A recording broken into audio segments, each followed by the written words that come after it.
started. Conference recording.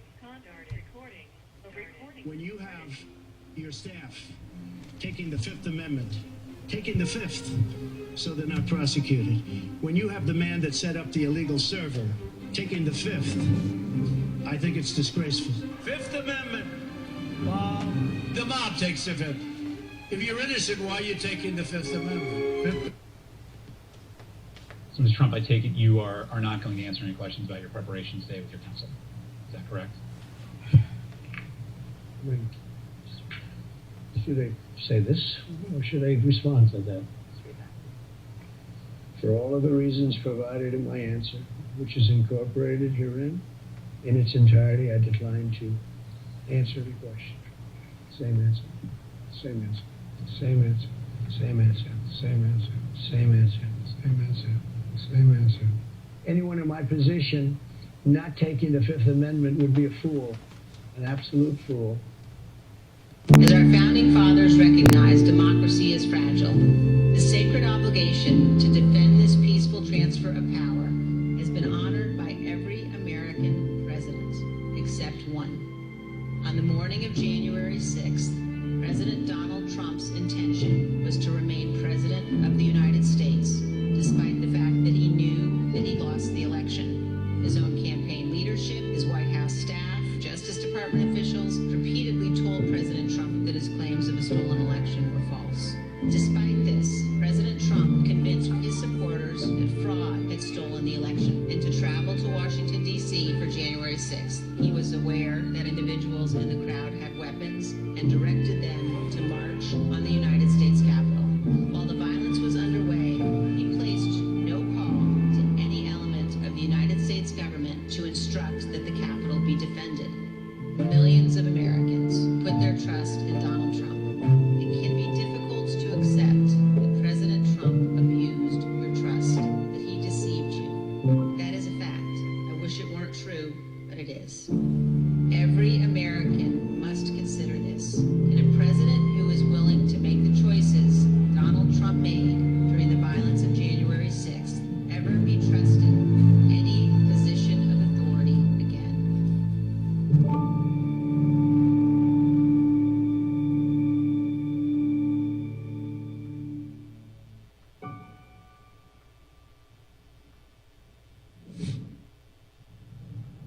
The bottom line is, if you can't admire Joe Biden as a person, then it's probably you got a problem.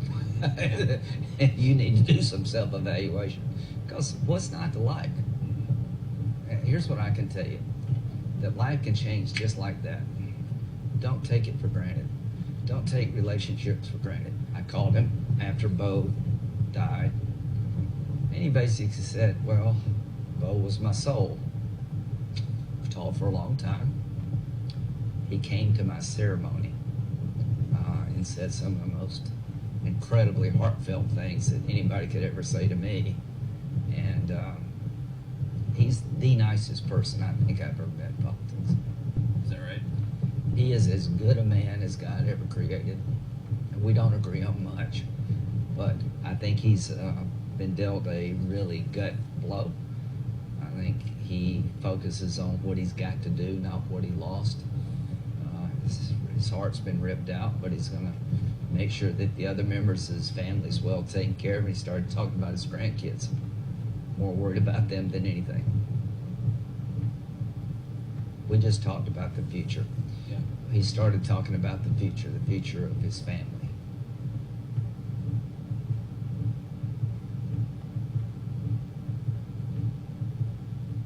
As the sun rises, we raise the flag, a symbol of all that we hold most dear as Americans.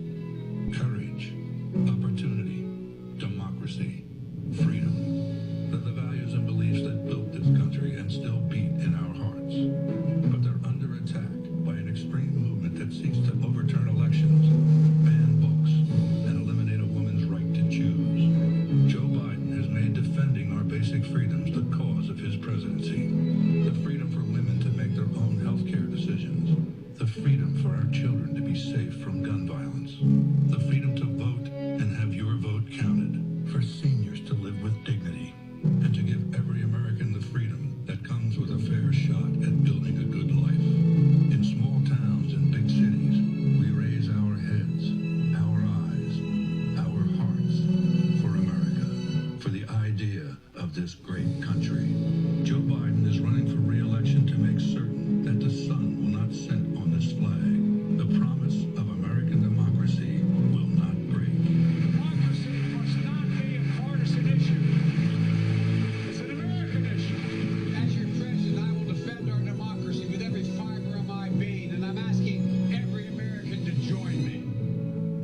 democracy. For America, Joe Biden. I'm Joe Biden, and I approve this message. Pick up your copy of the Son of Man Speaks magazine today. With the Son of Man Speaks magazine, you'll receive automotive tips, wholesome recipes, financial advice, and most importantly, a true understanding of the Word of God. Get your copy of The Son of Man Speaks from these select locations. Sisters, Brain 2, 18070 Mount Elliott, the Shell gas station, 13110 West 7 Mile Road. To get a subscription, call 601-786-9788. That's 601-786-9788. The Son of Man Speaks magazine, dedicated to becoming free indeed.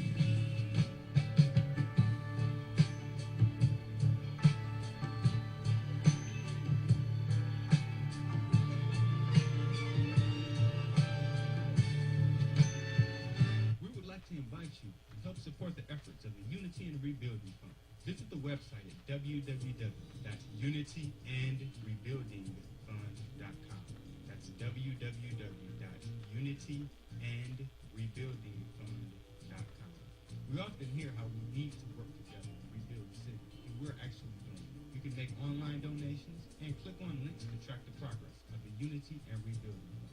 And for more information, 313-868-0000, the local number. Again, 313-868-0000. Support the Unity and Rebuilding Fund. We're asking you to use your voice.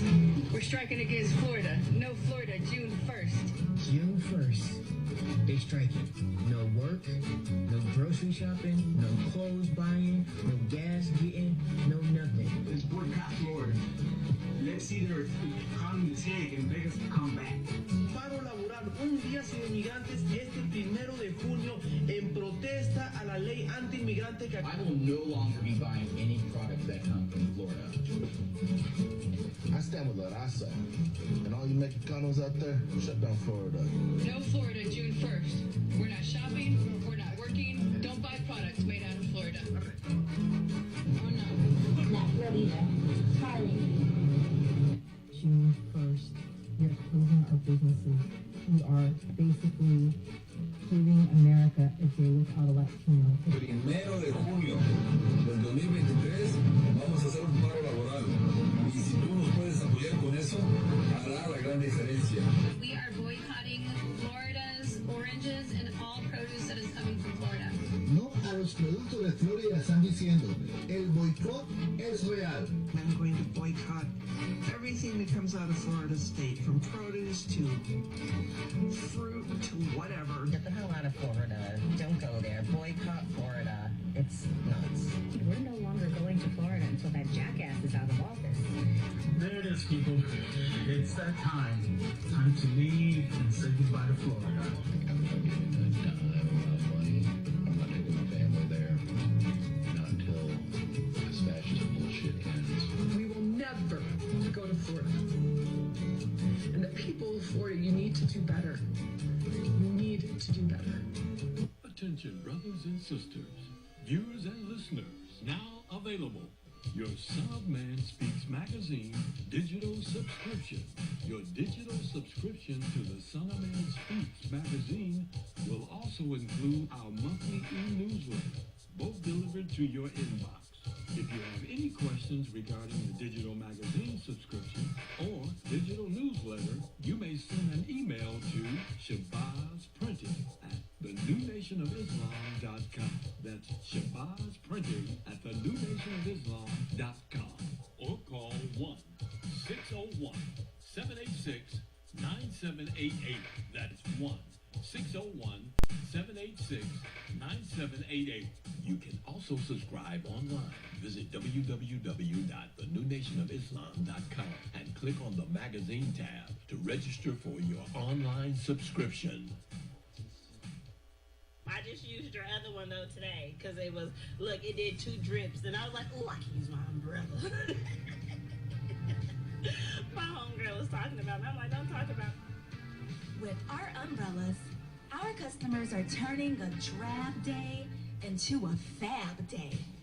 After all, Representation matters. In other words, rain or shine, we've got you covered. Introducing Designs by Deej, your one-stop gift shop for all things handmade and unique.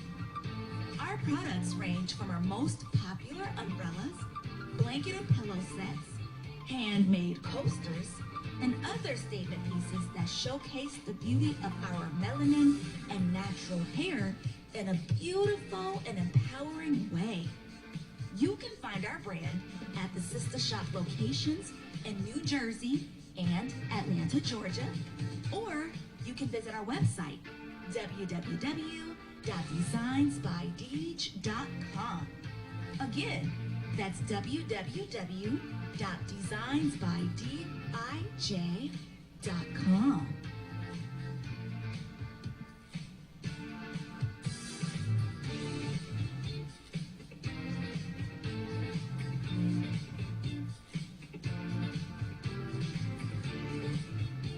To make your online tithes, offerings, donations, gifts to the Son of Man through Cash App, make your payment to $New Nation of Islam.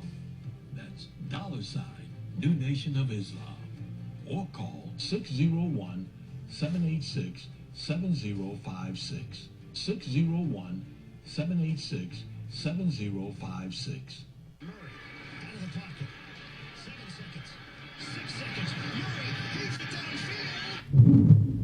Oh man, the power is out again.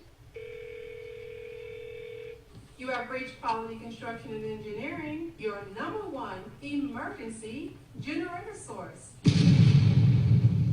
Power outages can be unpredictable, inconvenient, and disruptive to your life. With a backup generator, your life goes on uninterrupted with power when you need it. Not to mention the peace of mind of having your property suited to weather the storm. Whoever would have thought in Houston, Texas, that we would have an ice storm? It did happen, and that Sunday night when it came in, I got up and looked at the front door. Everything was pitch black. It was horrible.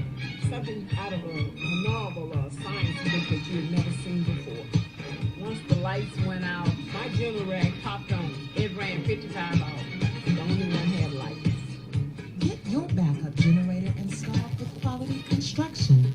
We install both residential and commercial generators, so you're always covered. Schedule your consultation with us by calling 1-855-876-9370. That's 1-855-876-9370. Or visit us online at www.powerqec.com. That's www.powerqec.com. Financing is available with low monthly payments and 0% interest for 18 months. That was the best investment that we could have ever made. That's my backup, the generator. Generators with Quality Construction, built tough enough to weather the storm. We love Detroit. We are at where? Hey, Larry, we are right here on Mount Elliott in Detroit at Sisters Braid 2 Hair Salon. I'm talking you. Cleaning this place. It looks like Beverly Hills or something. Absolutely beautiful. You guys know I wear my braids. Larry's gonna buy me something. It's gonna be a hairdo, guys. It's gonna be my hair today.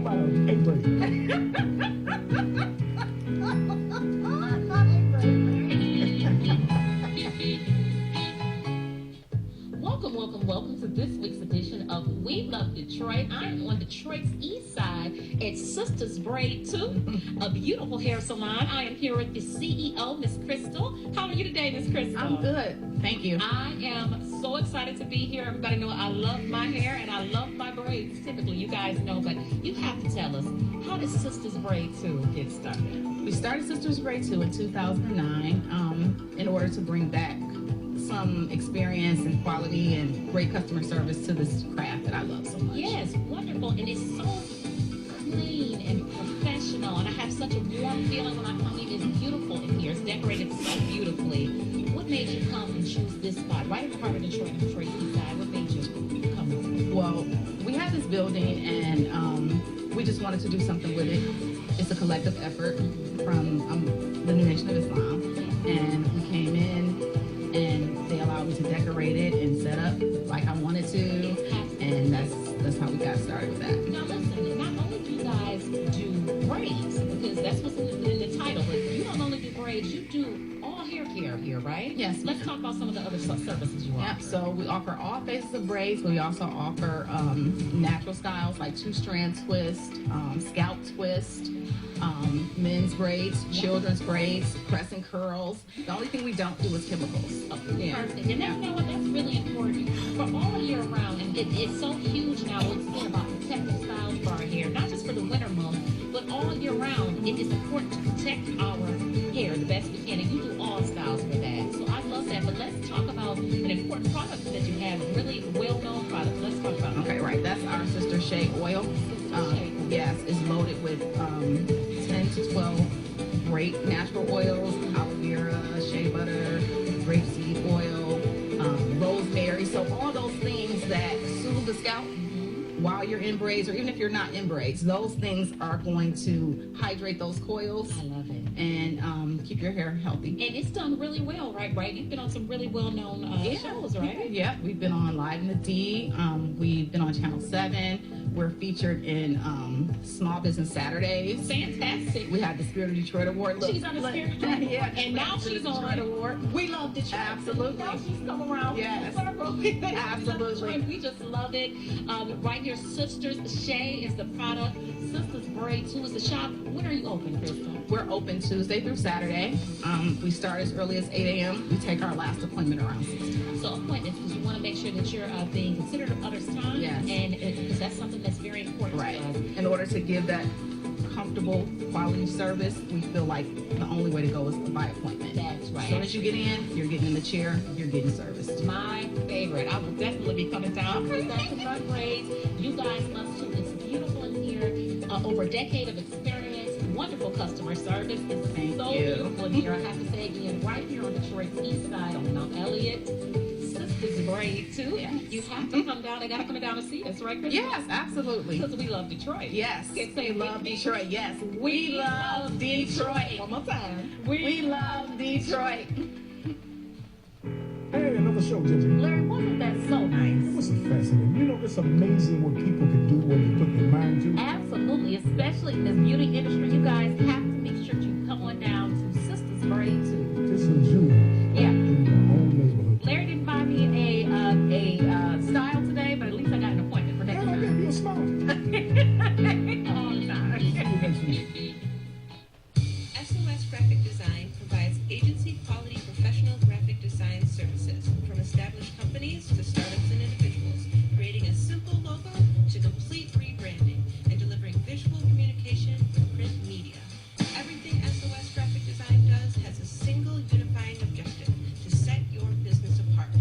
We are at your service. Call 313-342-2166. That's 313-342-2166, or online at www.sosgraphicdesigns.com. The views and opinions expressed on the following show are not necessarily the views and opinions of WHPS, its affiliates, management, or sponsors.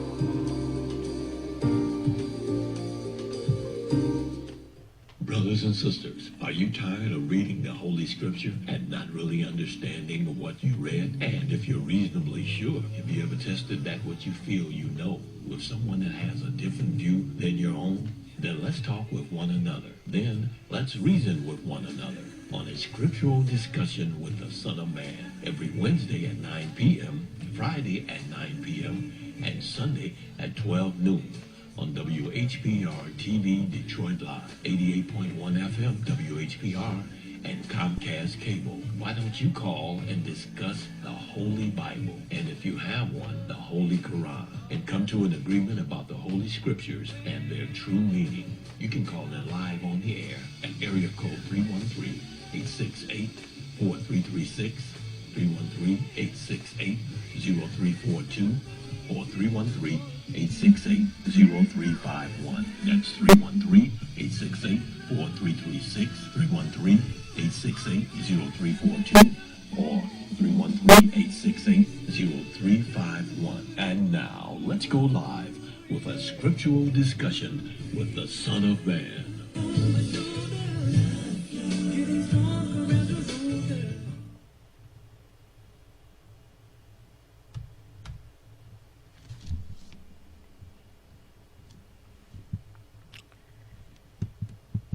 In the name of Allah, the Beneficent, the Most Merciful, the Truthful, and the Most Just, I greet you all once again who are hungry and thirsty for the true understanding of the Word of God. I greet you all with the greeting words of peace. May Allah's Salam Alaikum. I want to begin, as usual, with people who have questions or have something that you would like to discuss, and an argument that you would like to put forth. And our arguments are facts. If you have no facts, you have no argument. Facts are not yours and mine. As I heard, I don't forget which one of them it was, but one of the politicians made the statement back in the 90s, I think they say it was, when he said, everyone is entitled to their own opinion, but not their own facts. So you know, a fact is not someone's personal opinion. For instance, the lights are on in this room. That's a fact. That's not my opinion. That is a self-evident fact, you see. Our president was on today on the MSNBC, and I didn't view it because I wanted to view it the first time with you all, and so we would all be seeing it for the first time, at least for some of us. I know some of you may have saw it already, but I'm always interested in what President Biden has to say, because I can't on the one hand say that I want to support and help him if I don't know what he's doing. You know, I have to know what you're doing before I know I want to help you, you see. Now, you know, this country, in order to give a just assessment of the state of the United States, the state of the Union, you cannot hold a president that is entered office 2.5 years ago responsible for what took place before that. You hold him accountable for what took place after he took office. Do you understand? I mean, it's kind of like if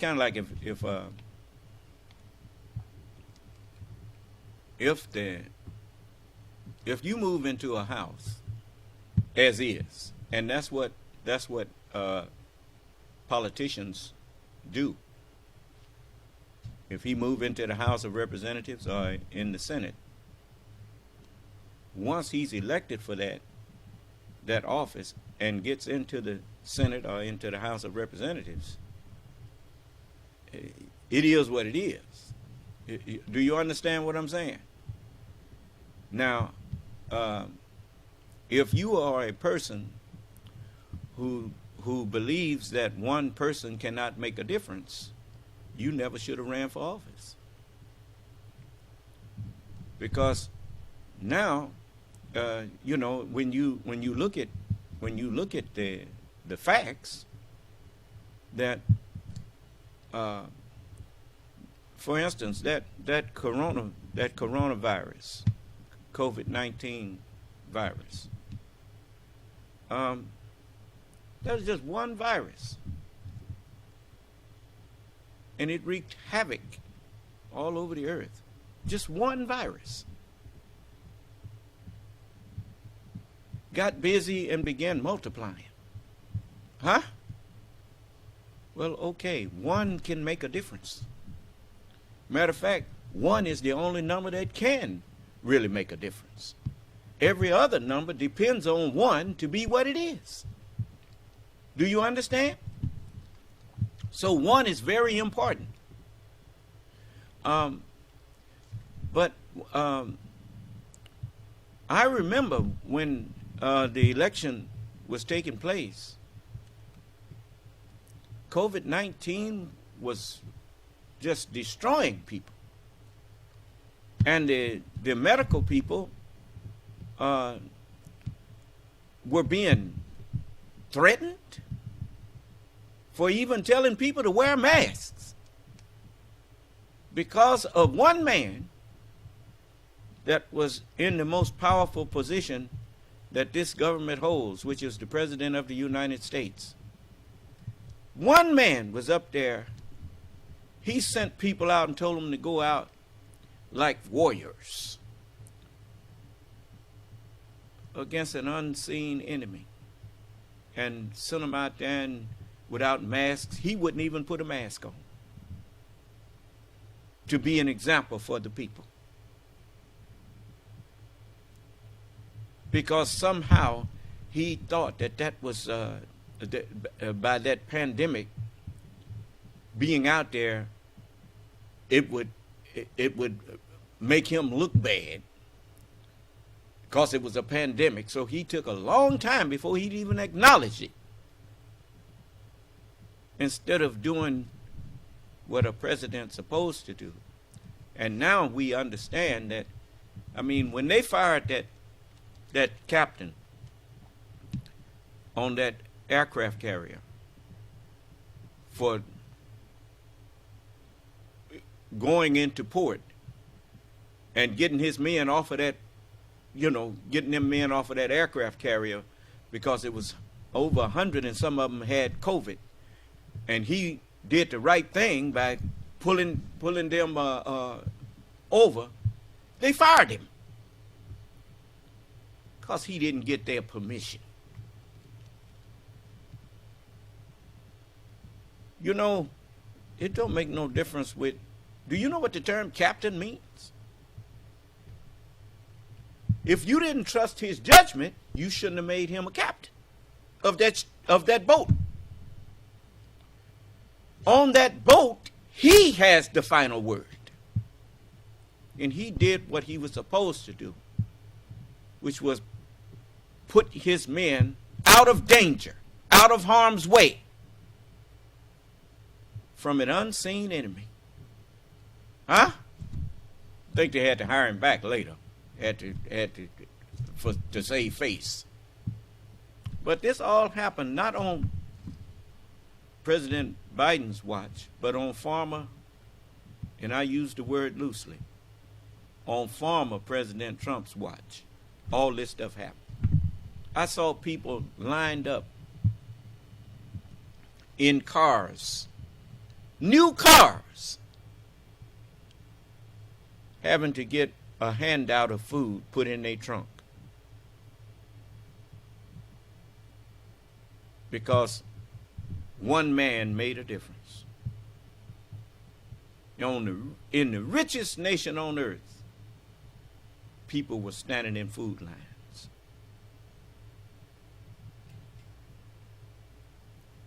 Miles long to get a handout from the government because a fool had been put in the office where a wise man needed to be. Do you understand? Where was the leadership in the House and in the Senate? You remember Grover Norquist said for the next 20 years the leadership will come out of the House and the Senate? And we don't need no fearless leader. We don't need nobody to think this stuff up. Just elect a Republican with a good dexterity who can sign what we put in front of him. So they elected one like that. He signed off on whatever they put in front of him. Huh? Because that was his aim in the first place, to see this government. What did Grover say he wanted? To reduce the government down to the size that it could fit in a bathtub. That way, when whoever's president takes a bath, the whole government is taking a bath, because he done consolidated the powers. No longer separate, but it's all under one. Do you understand? In other words, you ain't got no democratic republic no more. You'll have a dictatorship. I didn't hear you. So, you know, but he was telling them he was. That's what he said on 60 Minutes. He want to reduce it down to the size it could fit in a bathtub. Then it could wonder what we are up to. I didn't hear you. You see people wondering what Putin is up to, because he controls all of the media and stuff over there. They don't know what's going on with their government. The little lady from Pussy Riot, she as good as said, all of them scared to say anything.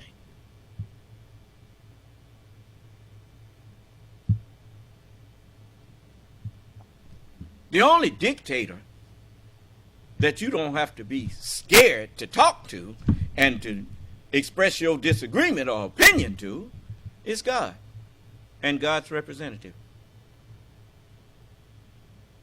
You notice, people can come in here and express their disagreement or whatnot, and I will have a conversation with them. If they can show me that they're right, I will acknowledge it. But how many times have anybody came in here and showed me that they was right and that I was wrong?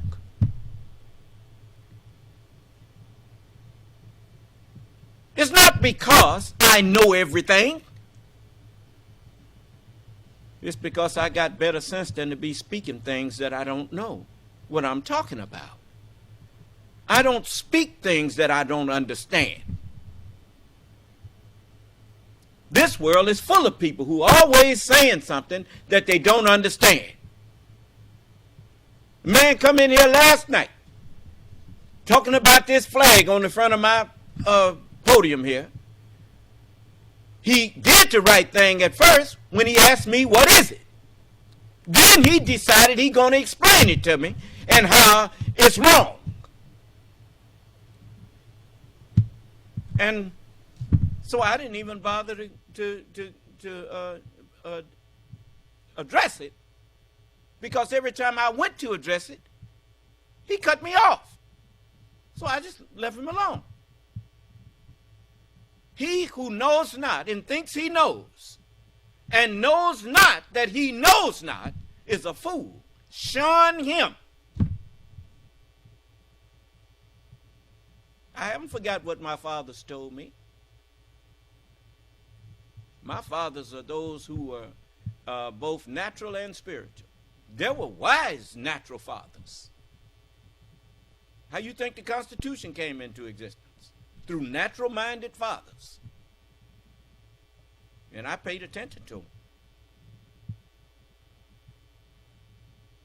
You the one hung up on color, not me. The Honorable Elijah Muhammad even said, he said, you go by his color because you didn't know who was up under the color. He said, but it ain't color that I'm concerned about.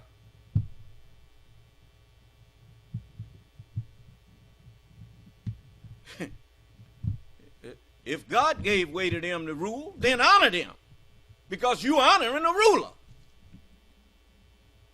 That's what he told me. So I honor them. That's why I got the wisdom out of the Constitution. That's why I can stand up here and say I would support it. Do you understand? I got no problem supporting the Constitution. God gave it to him. Why shouldn't I support it? But anyway, I mean, here they had a Pledge of Allegiance that acknowledges God. One nation under God. Huh? All right. But anyway, let's get back to our president. Now, when he took office, there was the amount of Americans that had died, and it was all because of who was at 1600 Pennsylvania Avenue. All them deaths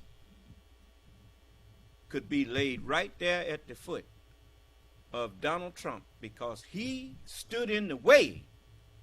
Instead of letting the medical people come out and showing the nation, showing the American people, even those who was supporting him,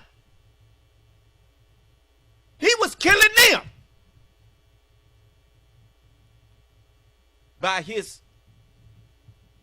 bad actions.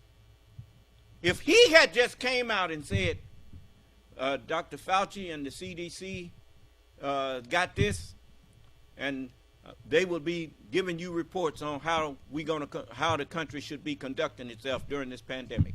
That would have been a simple thing to do. Huh? But he didn't do it.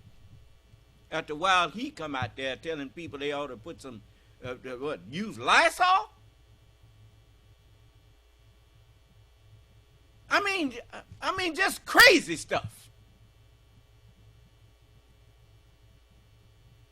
So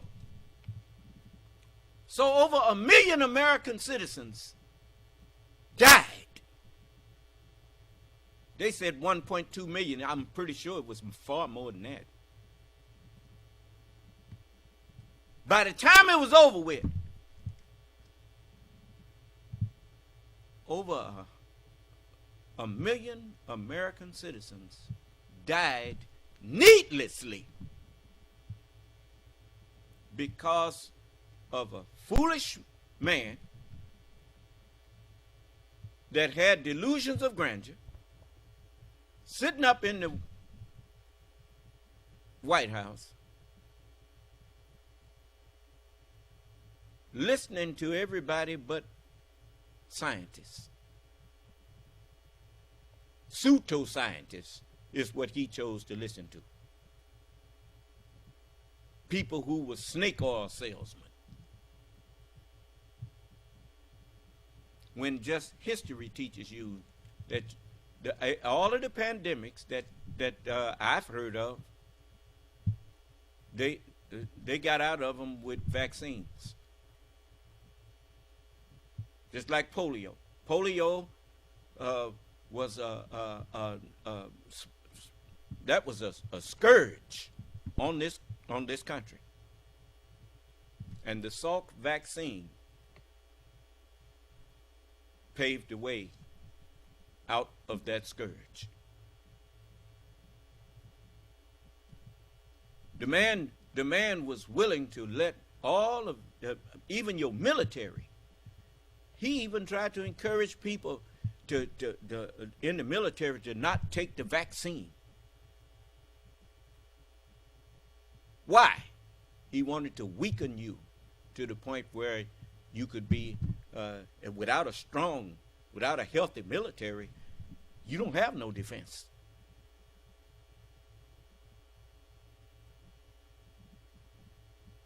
He's sitting up there, was intended to destroy you, using your hatreds and your bigotry and using all of your weaknesses to destroy you. That's an old thing. Find out where their weaknesses are and exploit them. Do you understand?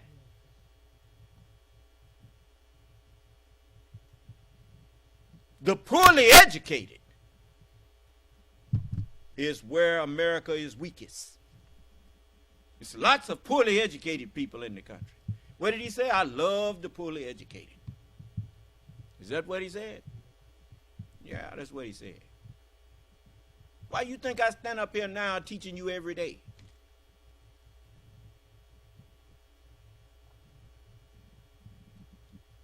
Look, the less wisdom you possess, the more vulnerable you are to follow your desires instead of your knowledge. When you don't have much knowledge, you ask a child. Look at a child. A child does not have much knowledge.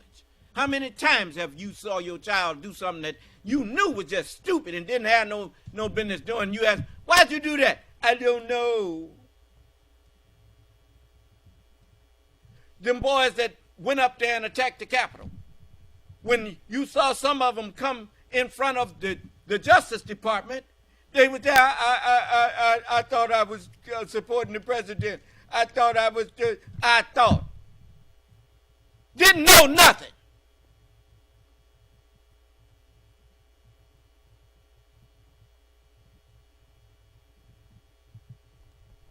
Anyone who tries to hinder you from learning is an enemy to you and to your family and to your country.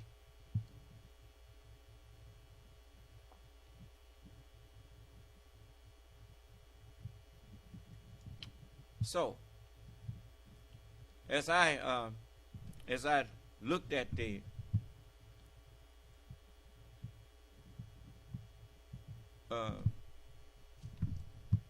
situation with Donald Trump,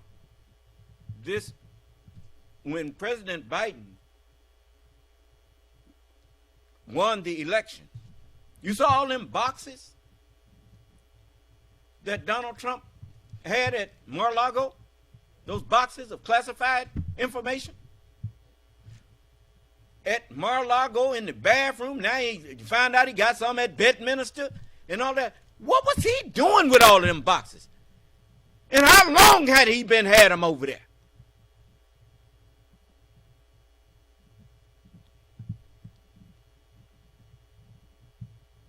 So when President Biden won the election and Trump was a lame duck, that time between November, when was the election? November 3rd? What was it? November 6th? When was the election? The 6th. From November to, the election was November the 3rd. But it was, I think it was, they finally found out who but they had already declared Biden the winner. Do you understand? Trump was supposed to invite President Biden's incoming administration and his cabinet and Biden and bring them up to speed. Those classified documents shouldn't have never left. But he wanted President Biden to be in there blind. He wanted to destroy this country. You know, telling how many secrets he told or you told about this country and whatnot. But what they forgot was I warned them. You know, when God brings something into existence, it stays in existence until God ready to remove it. Do you understand? And if you're trying to undo something that Allah did, you setting yourself up to be destroyed because you're going to be in a confrontation with God. And he ain't never lost no confrontation yet. Do you understand? Now you see what's happening with Donald Trump and all of his supporters. You got people walking around here like what I told you when I first accepted this mission. They're walking around like zombies. And now you starting to see people out on them streets walking around like ain't nobody at home up there. I didn't hear you. Okay. And what's wrong with them? These are my brothers and sisters who rejected Islam. Now, you notice when you tell people that Islam is a word which means entire submission to the will of God, and ask them why you don't want that, they ain't got no answer.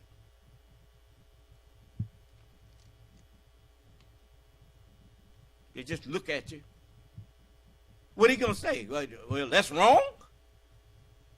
No. I don't believe in religion. That's what he said. Yeah. Man brought up religion last night and then accused me of injected religion when he brought it up. Do you understand? So, but this is, don't worry, we're going to hear the president. But I want to remind you of something. Don't forget. I mean, you got it going good now. Everything is seeming to getting back to like it look like it's going to do something. But that all happened in the last 2.5 years under the Biden administration.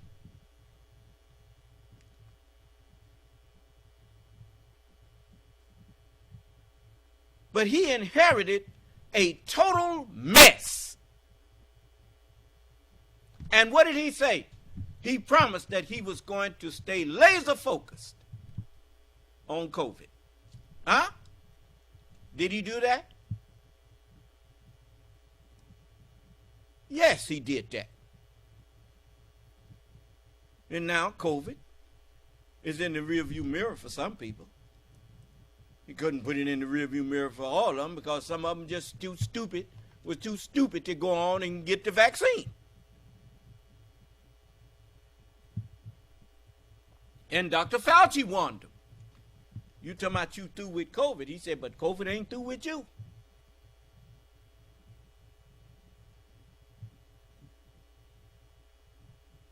Before Dr.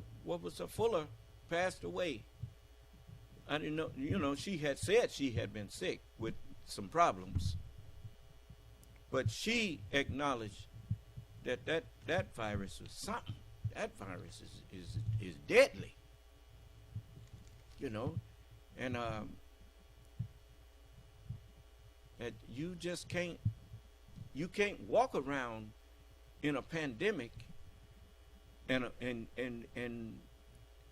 take the kind of chances these people taking, walking around without a mask on and wouldn't get vaccinated.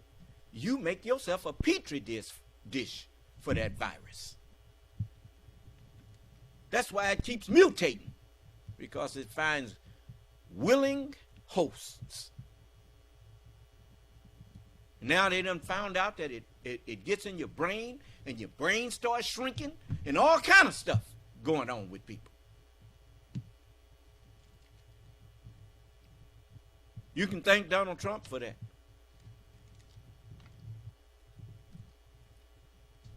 Just like now, you can tell something wrong with him, with his brain. I know. Oh yeah, yeah. He led you, and he ought to suffer what you suffer. So I'm going to say that in 2.5 years, President Biden has did a miraculous job. He and his administration, he and his staff. For the most part, people can travel again. You ain't hearing about no 4,000 and 5,000 people a day dying no more. Huh? Last I heard, it's about 500 a day still dying from COVID. But they chose that.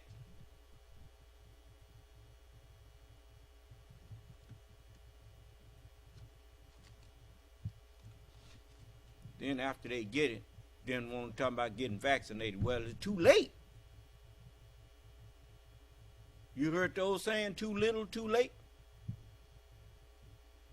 As it was in the days of Noah. The scripture told you God wasn't going to destroy the earth with water no more. Next time it's going to be fire.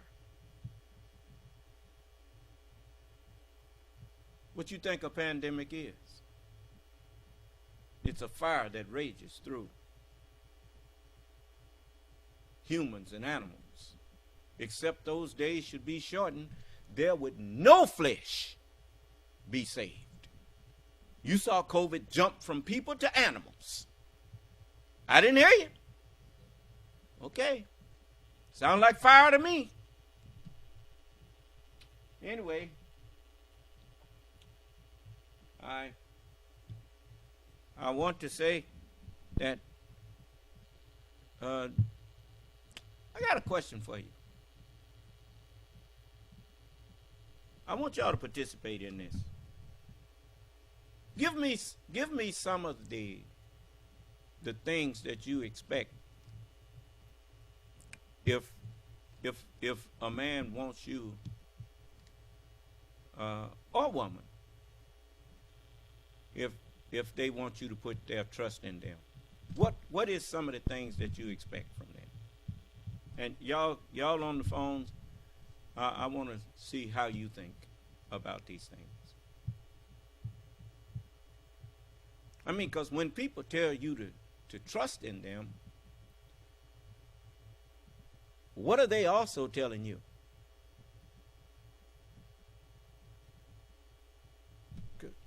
About yourself. See, it's the way you ask a question that can get people to thinking about the answer. See? Yes, unmute them.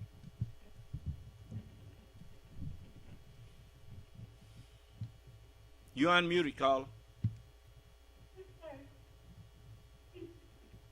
That you can keep them close to you? That you can keep them close to you? Yes, they don't make distance between you. They don't keep you guessing.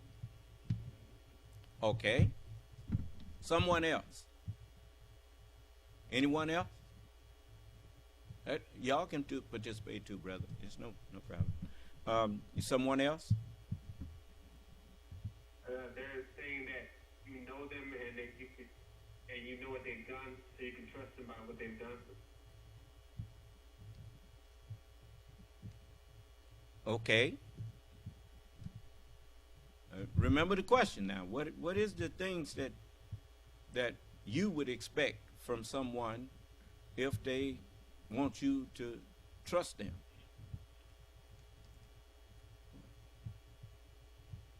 So you do need to know. You do need to know what they've done. That's for sure. Go ahead. Now, what was that? Who was that? What did you say? That they'll be dependable and reliable. You need to know that they are dependable and reliable. Yes, sir. Yes, sir. Okay. How would you know that? By what they say and do. Okay. Someone else? May wa alaikum ala salam. Well, if they want me to trust them and they are asking for my trust, they're telling me that they trust me to a degree because I know that they have to know that they have to be. That's not the answer. I didn't ask about how they feel about you. I asked how do you know when people if they want your trust, what is some of the things that you require? That they always be available, readily available, and I can reach them anytime I need to. Okay. Go. Who else? Yes, sir. I like people that you put yourself there to be questioned. Like if a person has questions about something that you may do or that they see, so communication has to be there. Okay. I'll put it like that. Let's do it this way. If a person wants you to vote for them for president, what do you need to know about them? What do you need to see in them? I think truthful. Okay. Next. Who else?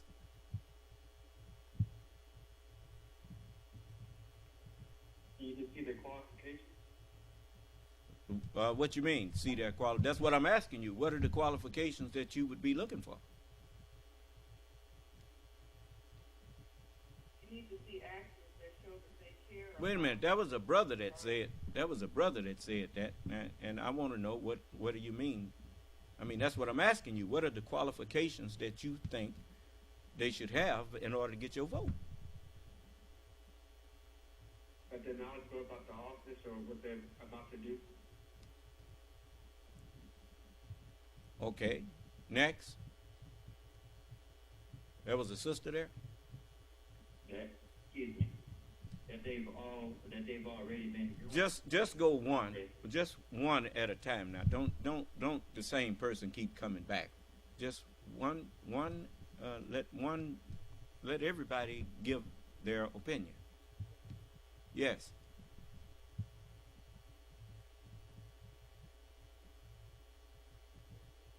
You're unmuted. What's the number?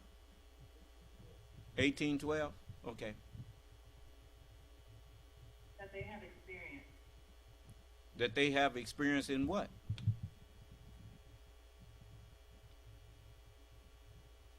In work that's similar to the office they're about to go into. Okay. And they have to know something about politics. Okay, so since we talking about electing somebody for president, yeah. What else? Anyone else? Yes. They listen to you. They listen to you when you have concerns. Yes, listen to the people when the people have concerns. Yes, sir. And when you say listen, what do you mean?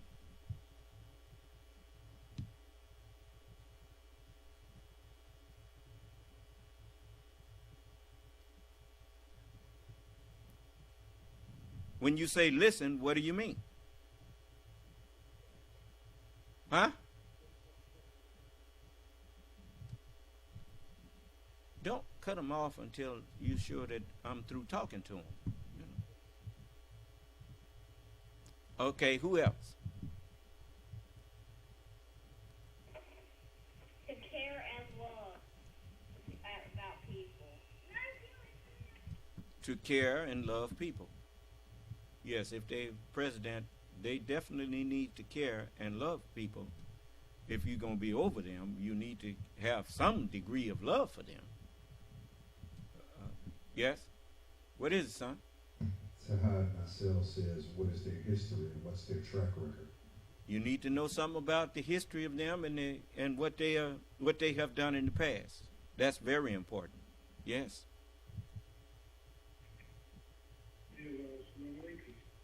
May wa alaikum ala salam. I want to know for sure that they were competent and they had enough experience to know that they would have to surround themselves with wise people so that they can get good advice. Yeah, that makes a lot of sense. You know, you notice. Donald Trump went in office, said he know all the best people, and then when he got in there, all the people that he nominated to be on his cabinet, he started firing them. So he didn't and that show you that he was incompetent. Because if you got to fire them, why did you hire them in the first place? But anyway, go on. Who's next? Does they tell the truth? Yes. We've heard that one already, though, baby. That people tell the truth. You don't want no leadership that's going to stand up and lie to you. Man stood up there and lied to the people and told them it wasn't nothing to worry about. And next thing you know, over 1 million people had died from what he said wasn't nothing to worry about. We got it under control. Remember, he told everybody he had it under control? And by the April, it's going to just vanish. You remember that? Just lied. Go. Next. Go ahead.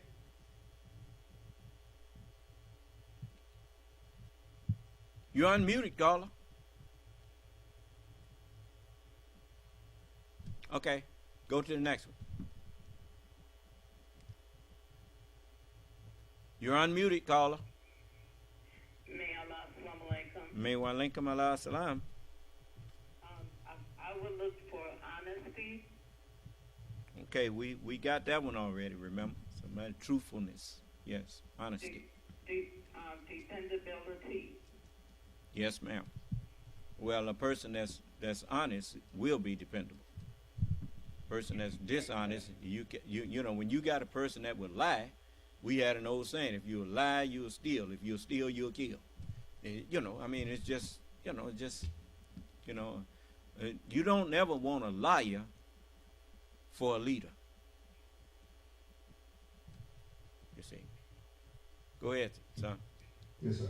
I would want to know their loyalty, commitment, and patriotism to the. You definitely want somebody who loves the country. You don't want nobody that don't love the United States for president. If you know, I mean, a man tell me, you know, I mean, you can learn a lot from listening to people's children. This man that was in the presidency and his son say his favorite city was Moscow. That didn't ring too well with me. But anyway, some people don't care. So anyway, he asked Russia to help him get emails from Hillary Clinton. In other words, hack emails. I mean, he obviously knew they was able to do that. Now, how he found that out, I don't know. But anyway, he told him that if you got those emails, you can release them, and I think the press will be thankful to you for that. You know, and you know, Russia, if you're listening, ain't that something?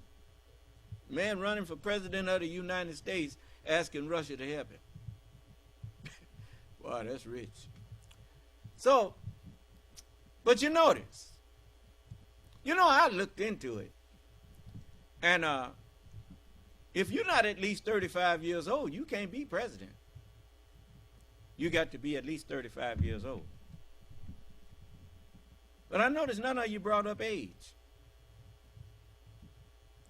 Then how did age become some important factor now with Joe Biden? Why is his age? You say he's too old. I mean, what did he mess up that shows you that his wisdom is lacking? All I see with age is he got know-how. In order to, you say you want somebody with experience. Well, you don't want no youngster. You want somebody that's got some age on them. Because experience itself means age.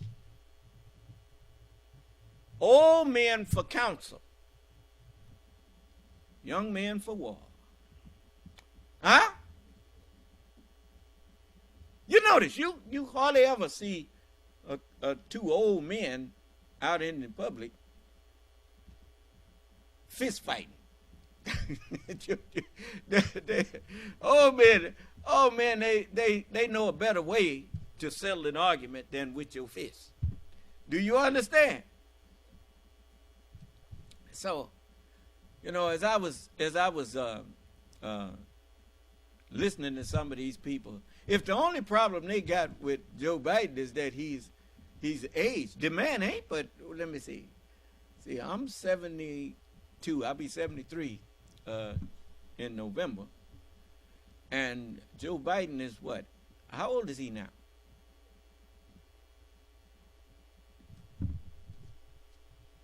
$80 what?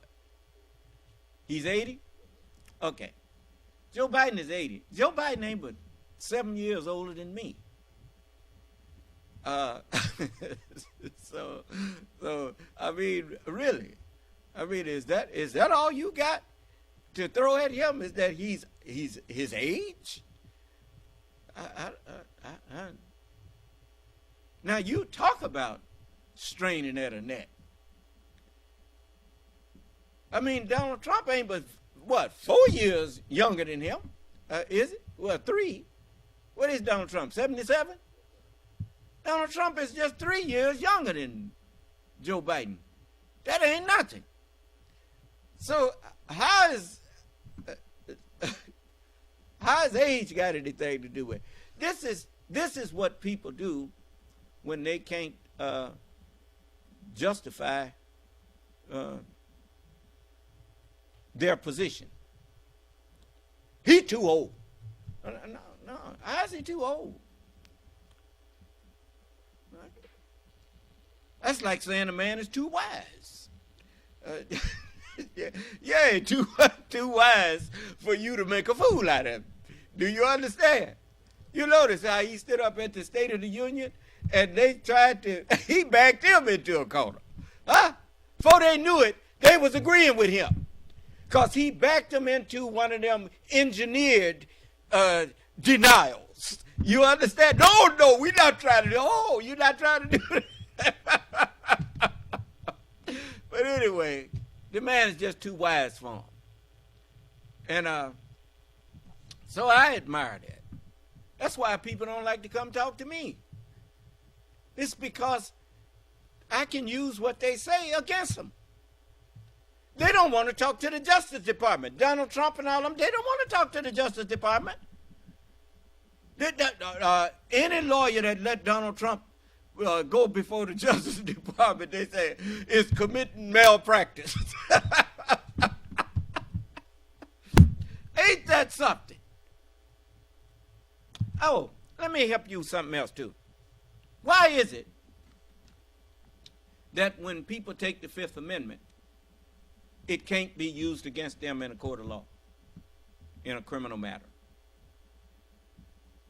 Have you thought about why that is? Come on. Some of y'all talk to me. See, I want you to understand that, I mean, I told you, I understand the Holy Bible and the Holy Quran.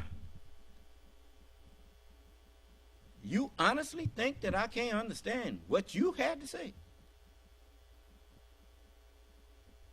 I'm asking you now about the natural mind, the natural man. Now explain to me why, if a person takes the fifth, and it says that no person shall be compelled to bear witness against themselves. Huh? Now, why is it that when a person says that I refuse to answer that question on the grounds that it may tend to incriminate me, well, why that can't be held against him in court?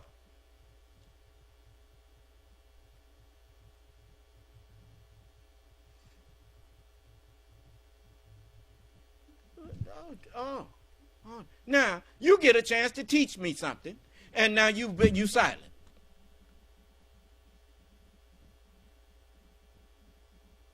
Where's that fella, Nathaniel at? Let him come in here and tell me why. He is typing. Okay. He ain't answering your question now. Answer my question. Come on. You know so much. Come on. You God's representative. Then I know good and well you understand what the little lowly man had to say.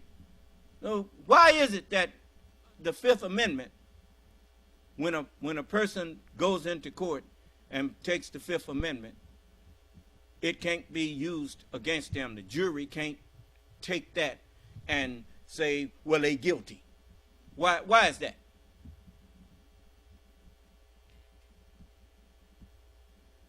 Okay. Unmute him.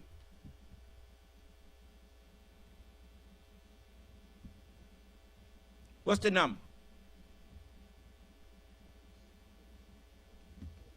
0646? Okay. You're unmuted, caller.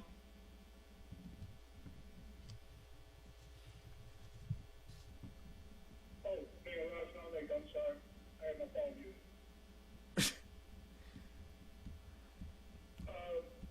I was thinking that if they can use anything you say against you in the court of law, then by you taking the fifth, it's just saying that you don't want anything you say to be used against you. But I didn't ask you that. I asked you why. Why can't it be used against them? Why can't taking the fifth be used against them? In civil court, it can be used. In civil court, it can be used against you if you take the fifth. Okay, you got me on that one. No, I ain't got you. What I'm trying to show you is that you got these people walking around here thinking that you listening to all these people that pretend to know so much.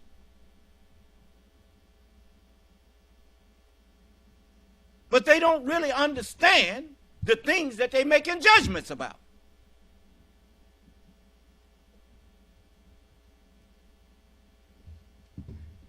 It can't be used against you because you can't judge yourself. You got to give evidence of that. Oh, yes, you can. Yes, you can judge yourself. People do it all the time and commit suicide.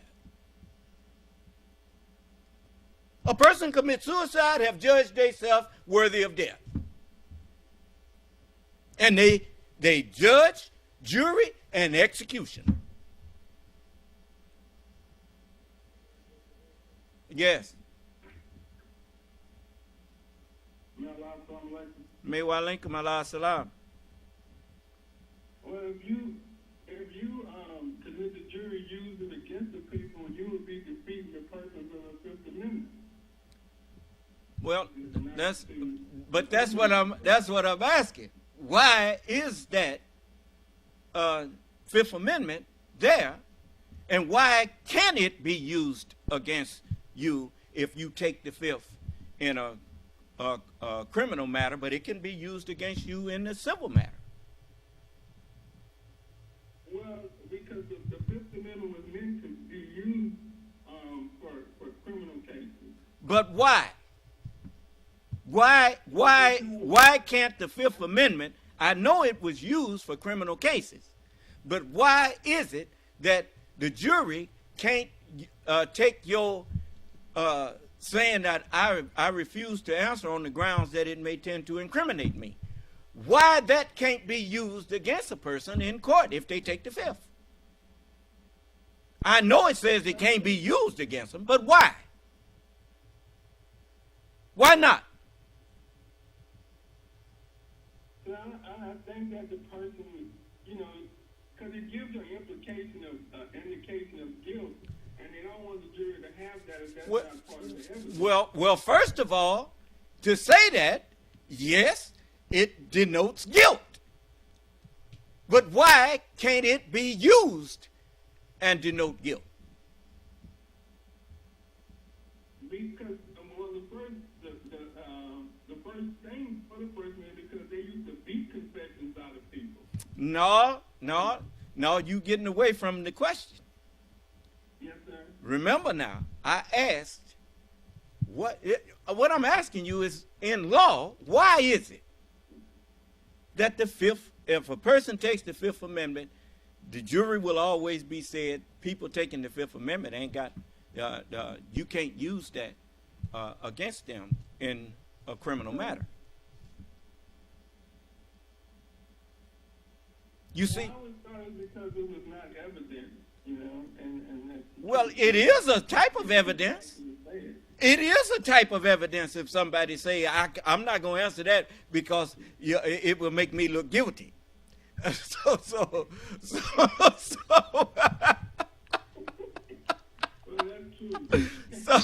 So I'm trying to show you how most of these people that's out here practicing law, a lot of them don't really know what's really being said there. Well, they never really taught us that. I know it. Yeah. Go ahead. I'm trying to show you that God gave this man this. He didn't just think this stuff up on his own. It was given to him by God. Benjamin Franklin them told him that. Oh, we got two other people. Yes. 3 other people. Okay.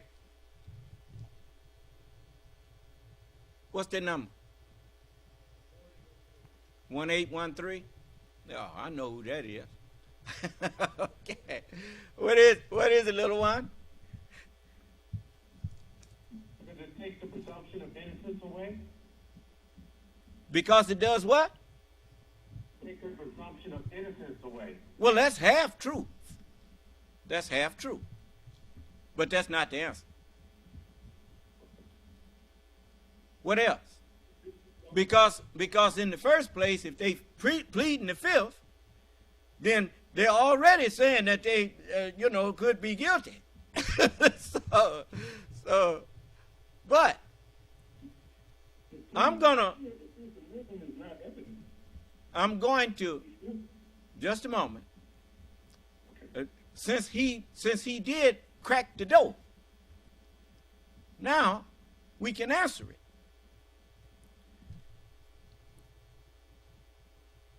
Anything, when they arrest you, they tell you that you have the right to remain silent.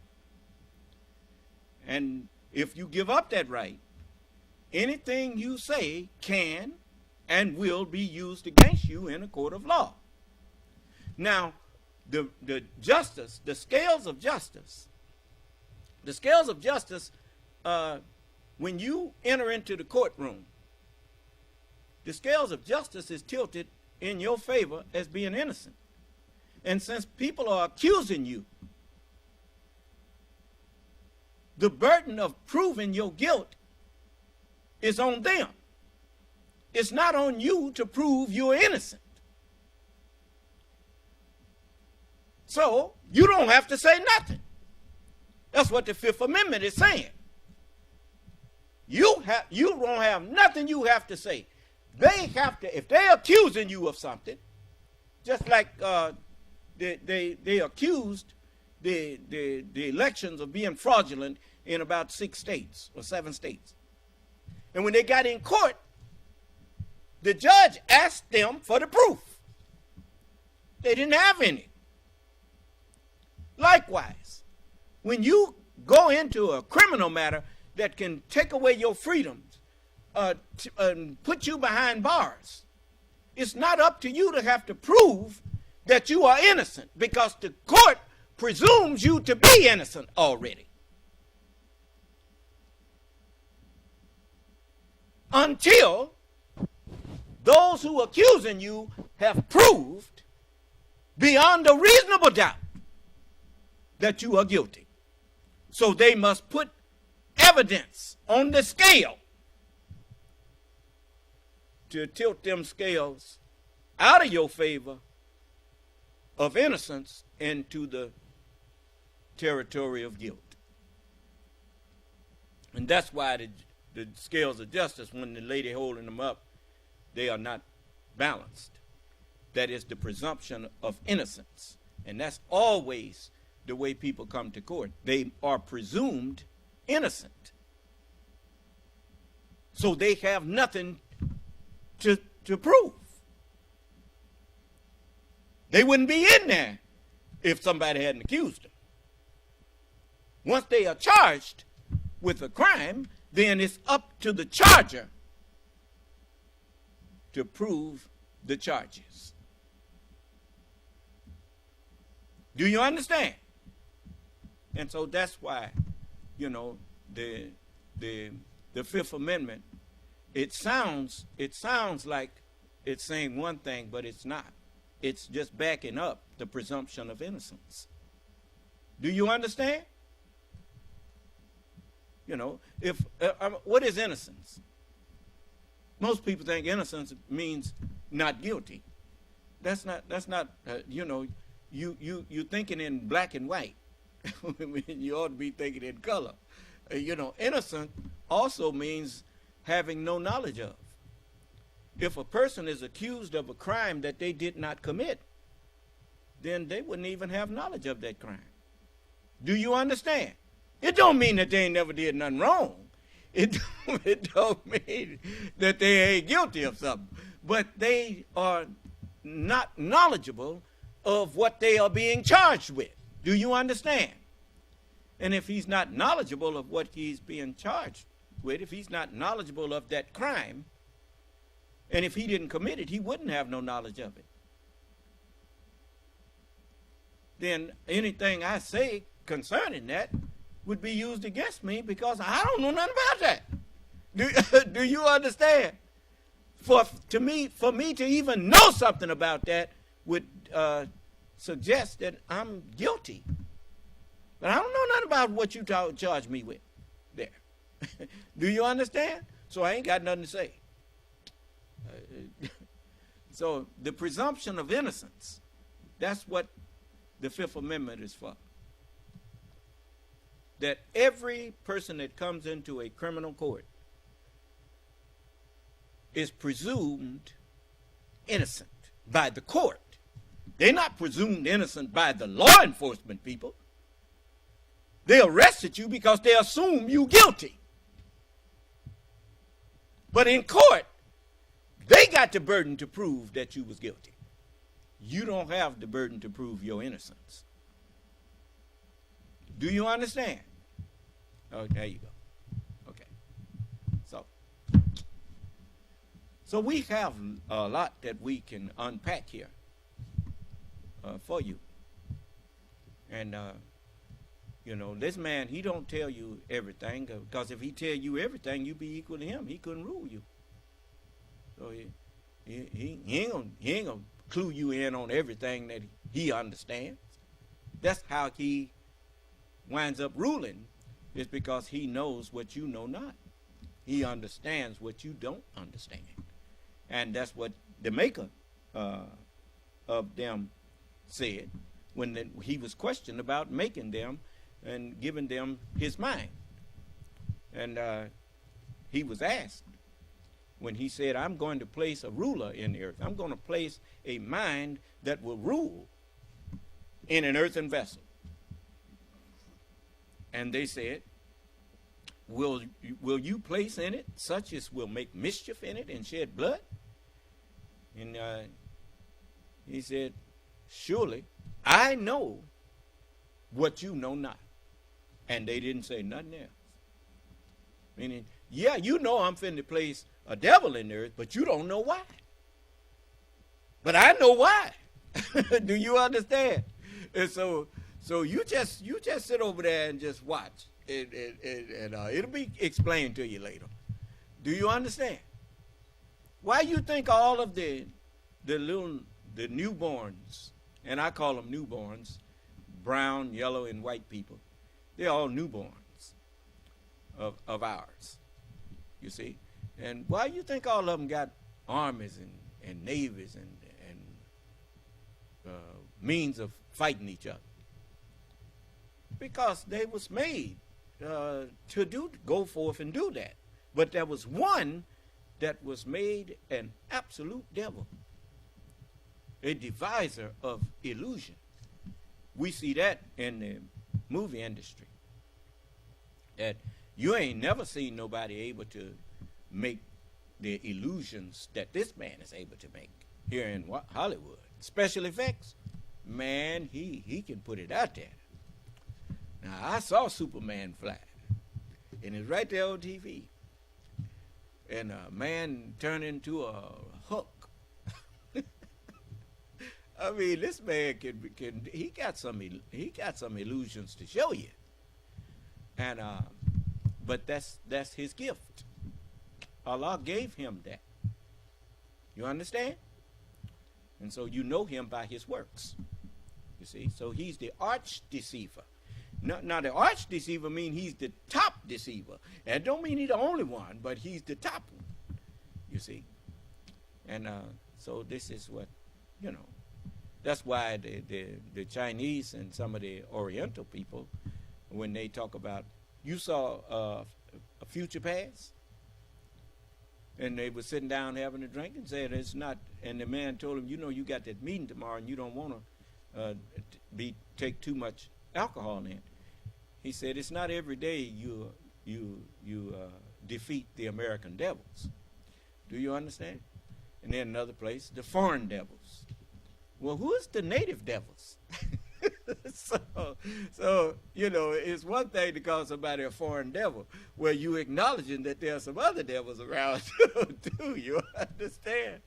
But anyway, I ain't going to get into all of that. Because you understand devil to be something that's what you call just no good and all of that. But the real meaning of devil is different than you think. It simply means a mind that devises, looks into things, and comes away with an illusion or the wrong understanding.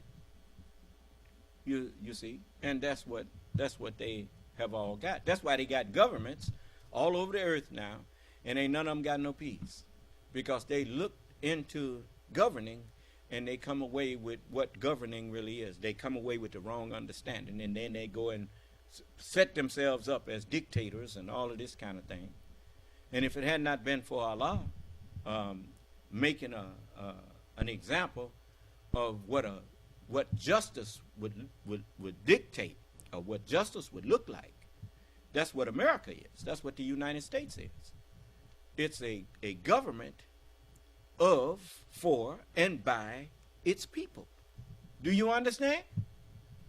And that's the closest thing to the government of the hereafter. You notice, everybody that's in the new nation of Islam, you hardly ever hear from the leadership of the new nation of Islam, except at these meetings, and unless you call on me. I teach you how to govern yourself. You don't need policemen and law enforcers when you are not a lawbreaker. The greatest way to peace is to set every human being free from a sinful mind. But you have to choose freedom. You have to choose the better way. You know, people go to medical school because they choose to. They want to be a doctor. They want to be a nurse. They want to be that, and they go where they can learn to be that. If you want to be righteous, blessed are they that do hunger and thirst after righteousness, for they shall be filled. Do you understand? And that's what I'm here for. You know, you got people out there that call themselves teaching other people to be righteous when they don't have the slightest clue of what righteousness is. That's why you don't never hear one of them come in here. You don't hear them typing nothing to me about, let me come in here and you question me and I will answer this understanding of the scripture. They don't have no understanding. You're just a blind fool trying to lead other blind people.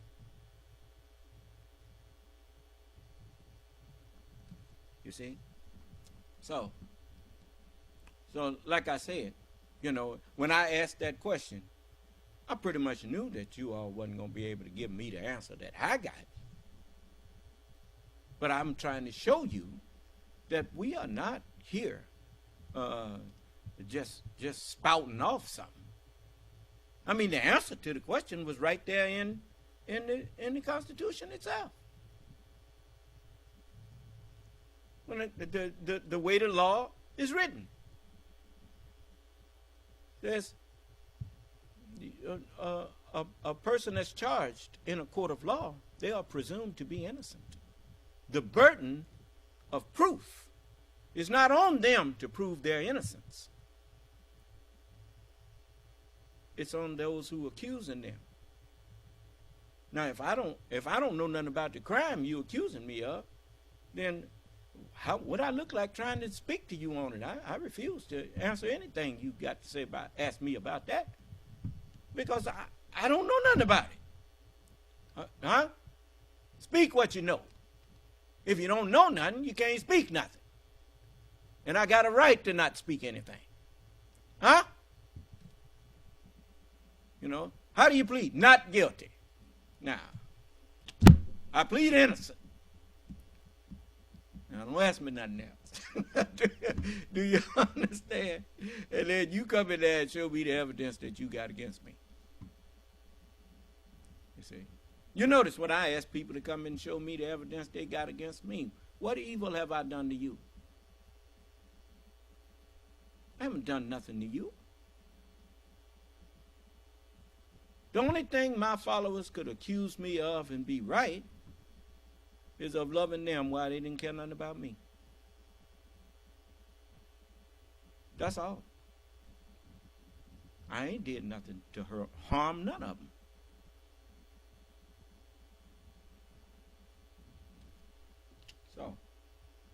So now, let's watch this interview together.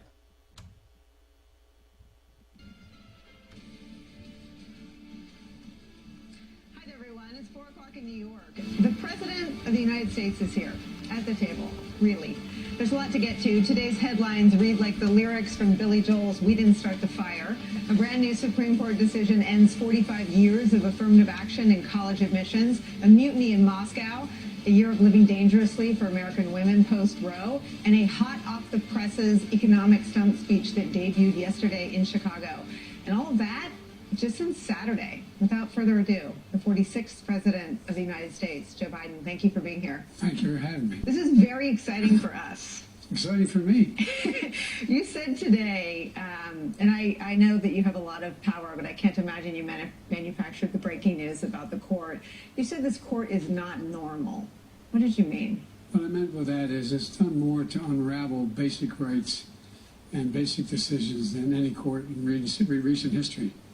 And that's what I meant by not normal. It's gone out of its way to, I mean, for example, take a look at overruling Roe v. Wade. Take a look at what the decision today. Take a look at how it's ruled on a number of issues that have been precedent for 50, 60 years sometimes.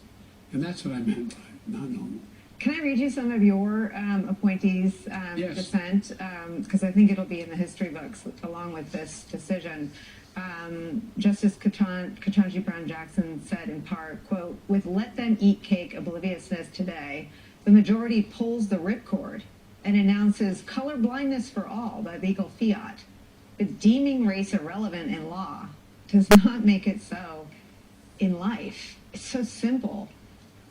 But so right. How did the six get it so wrong? Well, look, remember the Federalist Society when you were in another administration? In another party, yes. Well, I didn't mean it that way. It's okay. But the Federalist Society had a very, very strict construction of the Constitution. Yeah. And if it didn't, they used the word, it didn't exist. But this administration, this court has gone beyond that, and I just find it, I don't know how to express it, find it just so out of sorts with the basic value system of the American people.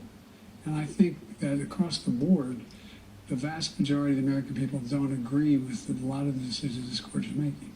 I mean, I think some of your former Senate colleagues on the Judiciary Committee would go as far as to say that it's anti-democratic. Do you agree with that? Well, if I say it's anti-democratic, then it gets in a lot of trouble. No, but it is. Its value system is different, and its respect for institutions is different, and in that sense, it is not as embracing of all. What I think the Constitution says, we hold these truths to be settled that all men and women are created equal, endowed by their Creator. It's the uniqueness of America. We never fully lived up to it. We never walked away from it. And this court seems to say that no, that's not always the case. The idea there's no right of privacy in the Constitution, giving states power that we fought a war over in 1960.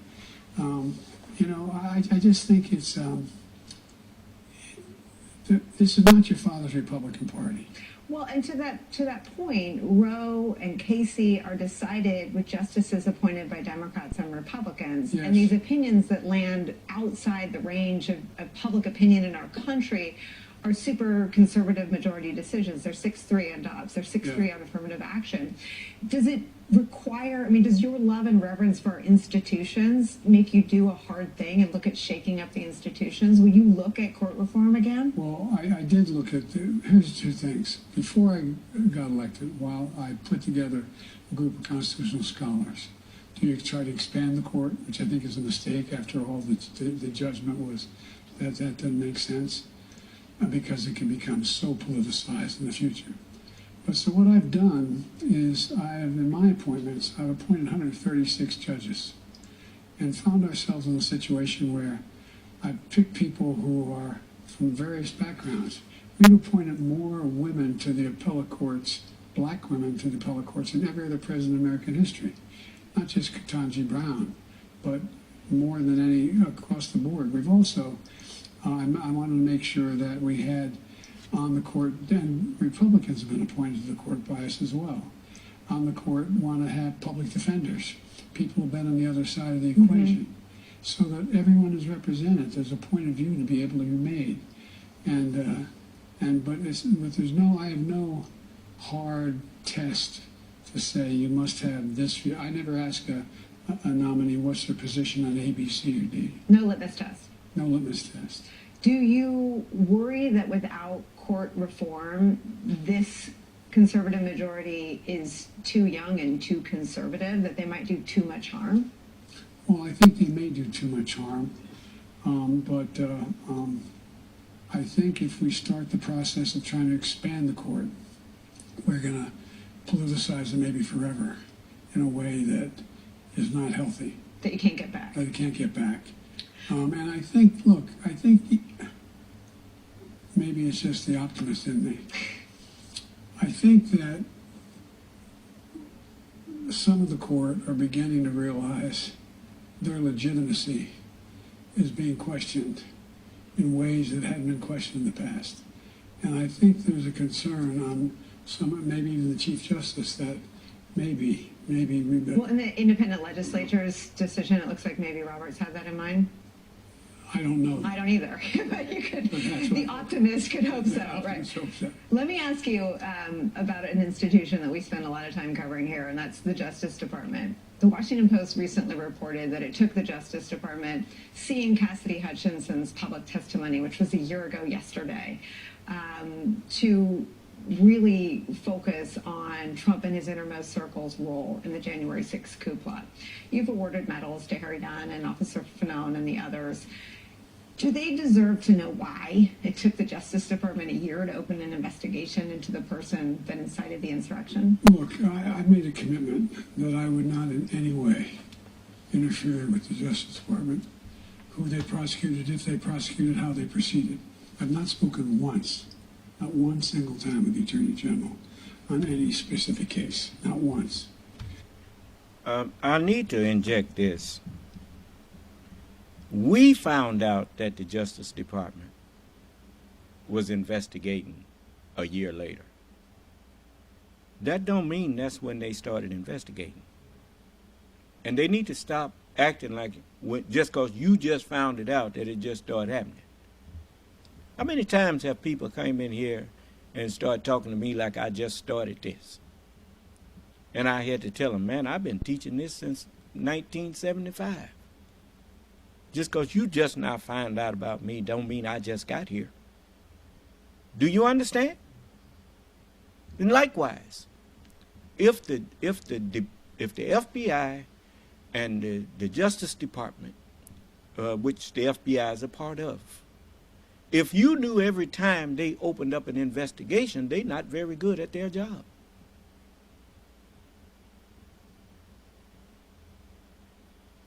By the time you find out that they're investigating somebody, if you find it out, then it's because it's a legitimate reason for them to be going further, and it ain't no harm in you finding out. Do you understand? Because They didn't just see smoke. They done found a little fire out there somewhere. Do you understand? So you need to stop acting like just because you just now found out that the Justice Department was looking at something that, I mean, you know, you and I knew ourselves that these people needed to be investigated. What make you think the Justice Department people didn't know that they needed to be investigated? Why do you assume that they just now woke up? Is that how they put Al Capone and all of them away? By being asleep on the job.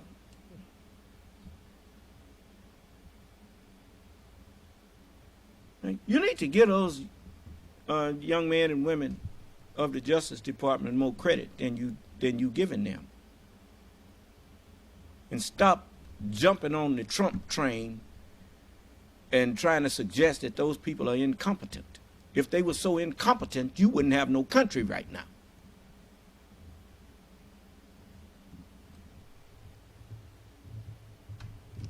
But I do talk to them about law enforcement and all those other things. But the point is that I just think there's what I mean about interfering in institutions. The last administration tried to direct the court, tried to push the court. I mean, whether it was the Fed or the court or institutions that are supposed to stay hands off. Mm-hmm. So I've never engaged in that. It's not my role to do that. But when you talk about strengthening democracies at home and abroad, do other Democratic leaders want to know why the foot soldiers of the insurrection have been charged and prosecuted, but not the leader? Well, the answer is yes. But here's my answer. I have faith the Justice Department will move in a direction that is consistent with the law. And so it may take time, but I have faith that they're going to do the right. But I've not spoken about it, and I don't think I should.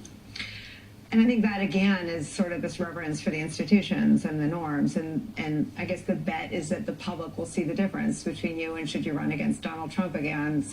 Actually, not even just Donald Trump, Ron DeSantis wants to completely direct investigations.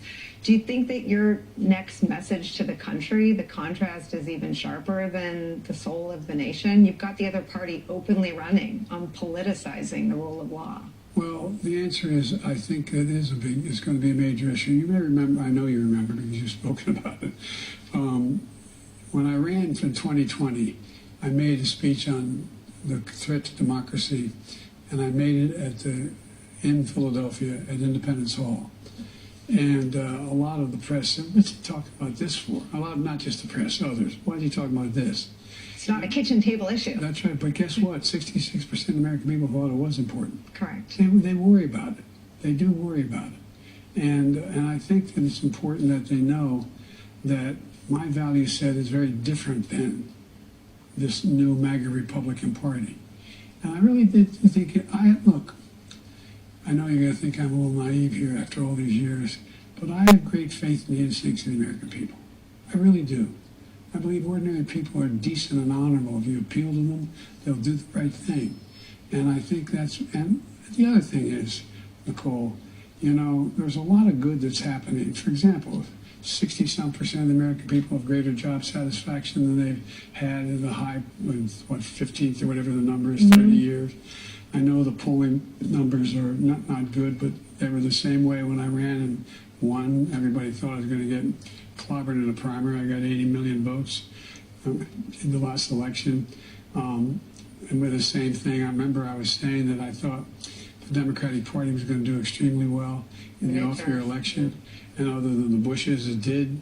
I mean, it was a great victory by not having a significant loss. We're going to lose 40 seats and all that. Mm-hmm. I just think that it's a matter of, and this is not a criticism of press, it's an observation. There's a lot to be worried about around the world. And talking to a lot of reporters, they tell me, I'm going to be careful what I say. A number of reporters have indicated that there's no editors anymore on what they do. And I had one reporter tell me that, I'm a reporter, but I got one of my editors of the newspaper came to me and said, "You don't have a brand yet. It was a major newspaper. I'm not an editorial writer, but you need a brand so people will watch you listening because of what they think you're going to say." And I just think there's a lot changing. Before, I wasn't going to run for office again. Now, for real. I know that's people wonder, but it was my son had died. I was teaching at the University of Pennsylvania, and I had a significant but. I think that I need to say something about that. The news media. The founding fathers of this country understood the power of the press. Without a free press, and understand something. In John, the 8th chapter,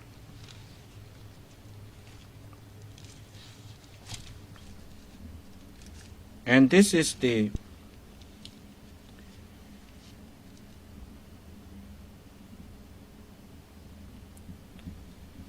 I'm going to start at the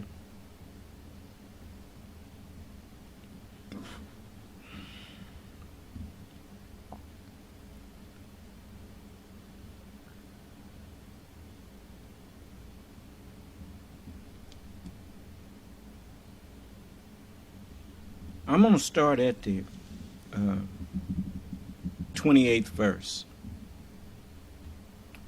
because most people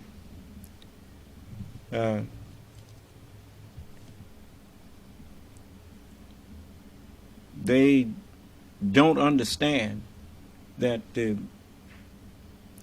freedom of the press is not freedom if the press is full of lies.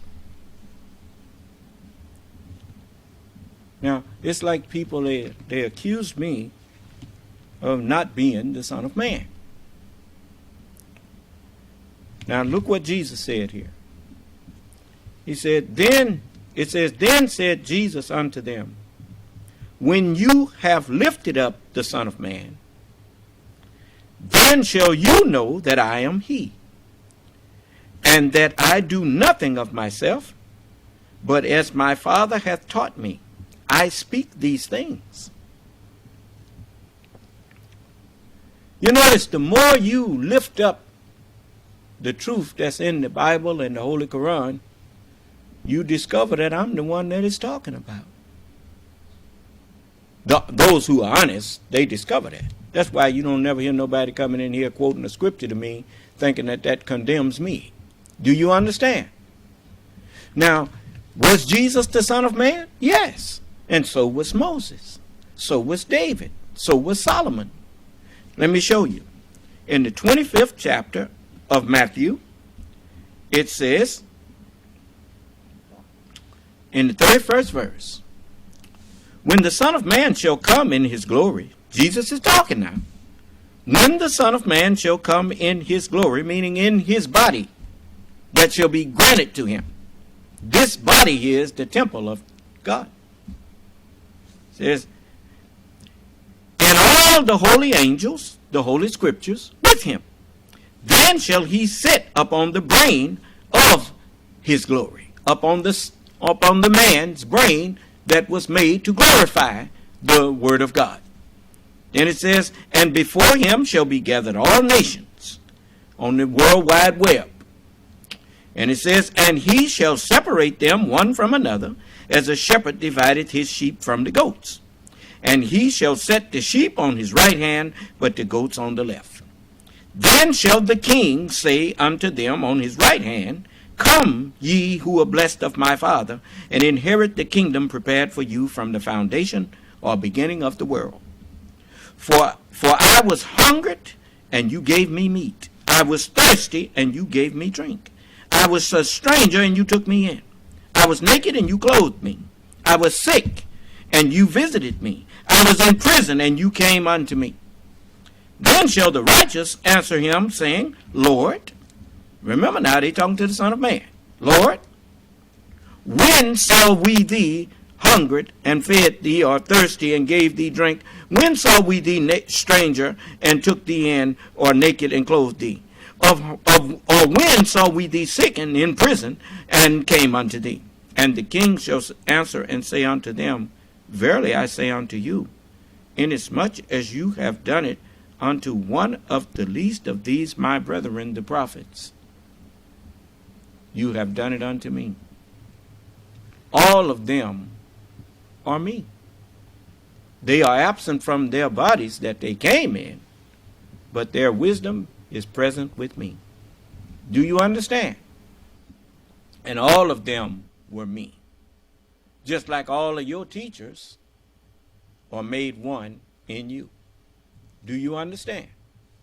And so now go back to John the 8th chapter.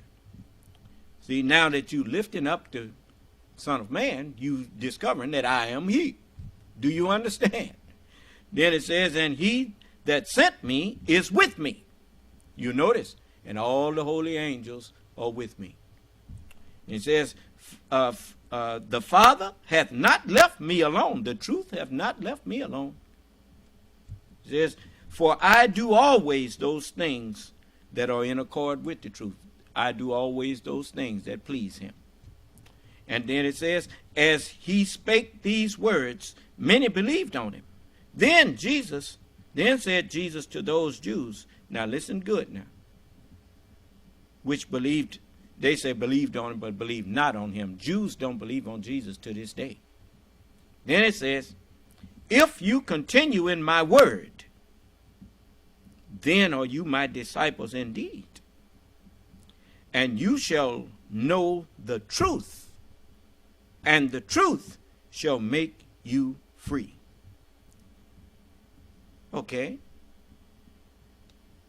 They answered and said unto him, we be Abraham's seed, and we were never in bondage to any man. How sayest thou, ye shall be made free? And Jesus answered them and said, verily, verily, I say unto you, whosoever committeth sin is the slave of sin. And the slave abideth not in the house forever, but the Son, the truth, abideth ever. Do you understand? My word shall not pass away. Remember that? The truth shall endure. Lies are only temporary. So a free press is a truthful press. That's why it was so important that they put it in the First Amendment, the freedom of the press. Why? But there is no freedom where there is no truth. But once you become a slave to ratings and decide that ratings are more important than truth, you have lost your freedom. How? You sold it for a small price. And you won't realize that you sold your birthright for this country and its ideal.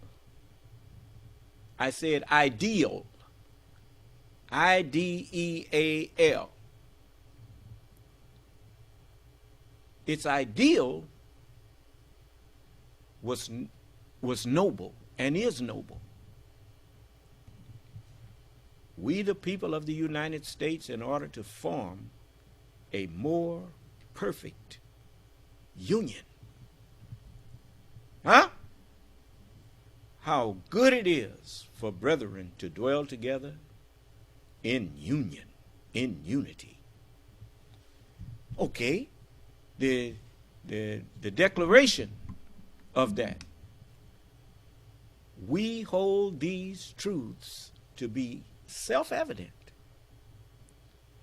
that all men are created equal and are endowed by their Creator with certain inalienable certain rights that cannot be taken from them. The right to life, the right to freedom, and the right to pursue happiness. And with that in mind, the Constitution was established. The Bill of Rights, the Constitution.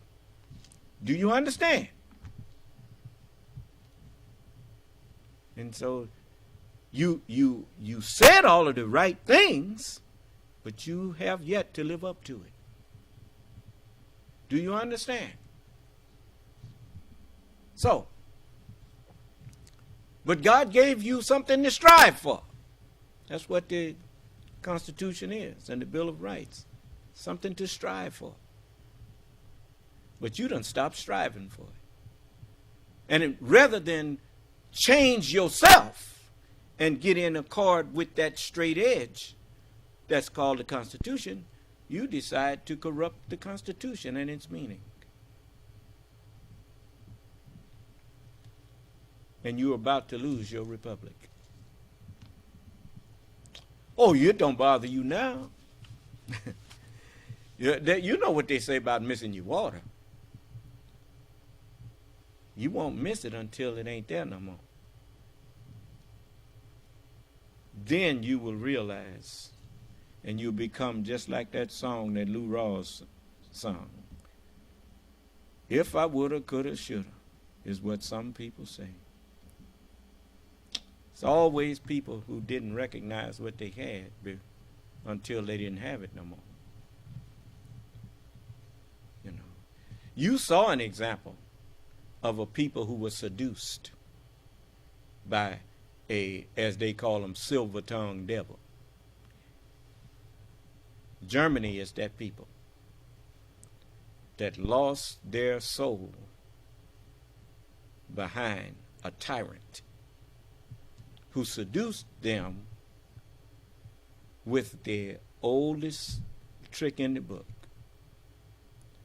by telling them that they were better than everybody else. And they went for it. But you notice the Declaration of Independence declares that there's no better than everybody else.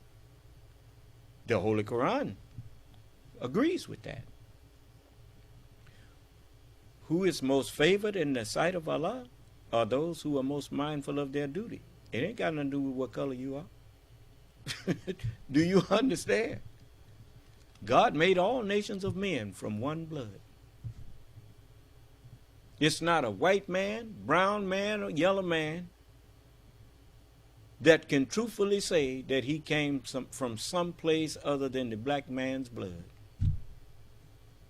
Period. We are the human family of the planet Earth.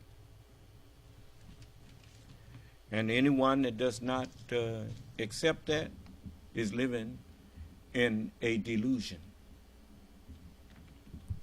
And anyone who thinks that their skin makes them better than other people is living a delusion. Do you understand? The value or worth of a building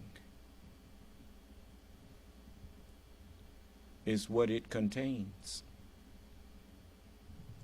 Fort Knox, very valuable building, not because of the building, but because of the gold reserves that's in it. I didn't hear you. What makes us valuable as human beings is the knowledge and understanding that we contain. For without that knowledge or understanding, it's just like me. My flesh is no different than your flesh. What's different is the mind that's in this flesh. You see? That's why I can stand up and talk to you for hours and hours and hours and keep your attention. Even my enemies, they keep staying around me for hours and hours and hours. They couldn't hold my attention for 5 minutes because they have nothing they can teach me. A man that hates you cannot teach you. Do you understand? He wouldn't teach you even if he did have something. He wouldn't teach you anything. But anytime a man claims to love God and hates his fellow man, he's a liar and the truth is not in him. Do you understand? You see? That's not my words. That's the word of God that in which they claim to believe in. But they gloss over that. Like the people who are in law enforcement and gloss over your constitutional rights while they've took an oath to uphold the Constitution. They ignore it when it comes to certain people. Do you understand? So I was looking at our president, and as you listen to him, I mean, any error in or mistake in speaking is something that we all do. And somebody have to correct us. It ain't got nothing to do with your age. That's just human. do you understand?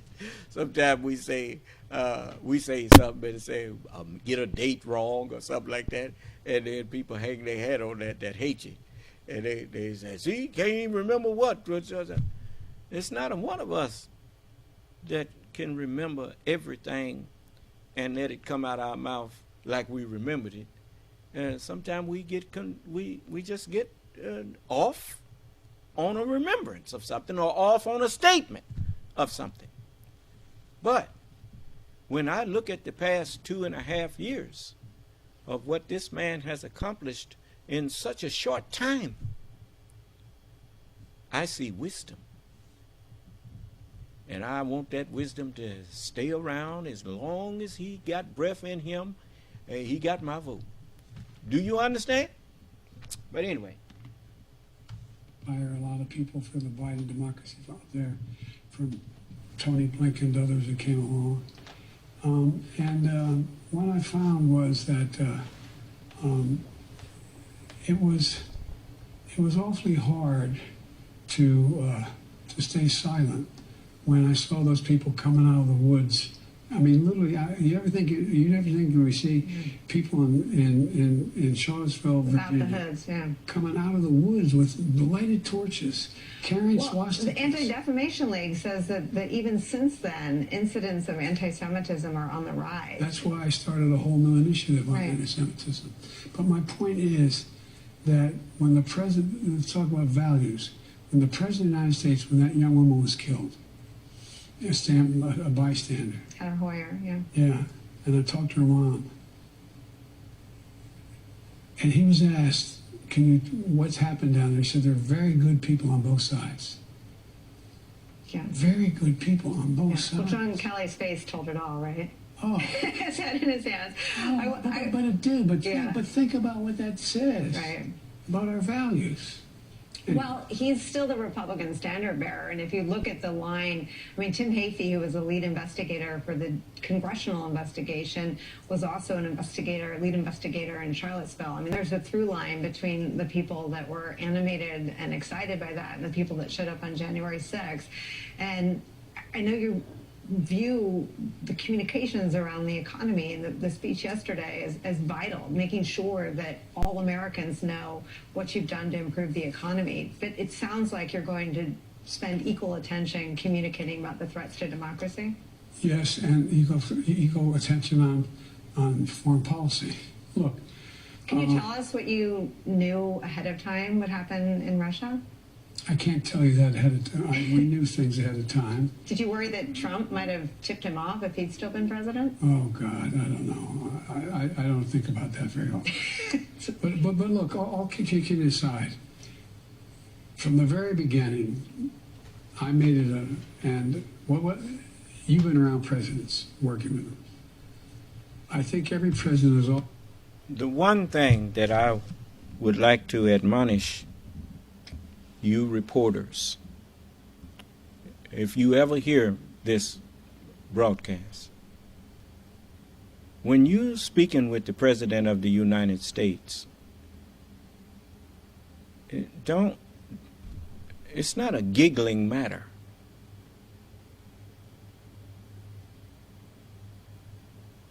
These are serious times. And when he's talking, if you ask him a question, you wait until he finishes answering before you go to the next question.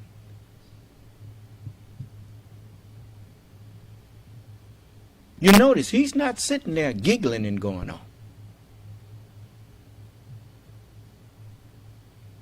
So don't, you know, I mean, if you happy to be in his presence, good. But don't forget who you sitting there with. And if you want people to take you seriously, you must take yourself seriously.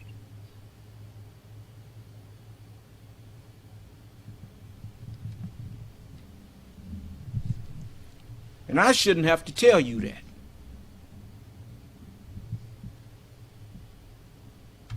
Amazed by that Madeleine Albright was probably right, that America is the lead in the world. Mm-hmm. Without America, there's a... And so, from the very beginning, from the first meeting of the G7 and then in England in February when I got elected, mm-hmm. I have focused on holding NATO together, mm-hmm. and then expanding that cadre to 40 countries, yeah. including Japan engaged in European affairs, and helping Ukraine, in order to deal with the one thing that I was worried and always remain worried about. Putin believed he could break up the solidarity of the West. Mm-hmm. And that happens. He had a total run. Mm-hmm. So, for example, when all this was going on, I was calling meetings of the G7. I was meeting with Remember, America first. If you get rid of America first, then dictatorships all around the earth could have a free run of whatever they wanted to do. Hadn't been for America, Hitler would have been established all over Europe. Do you understand?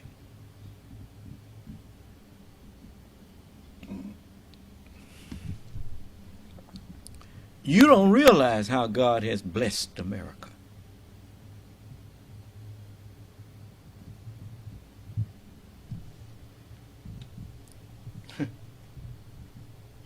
But this president, he understood that. He understands the importance of the U.S., the United States, to the global community. Even though this country has not lived up to its ideals and its principles on paper, you can't find a country that has a better constitution than the United States, or a better form of government than the United States.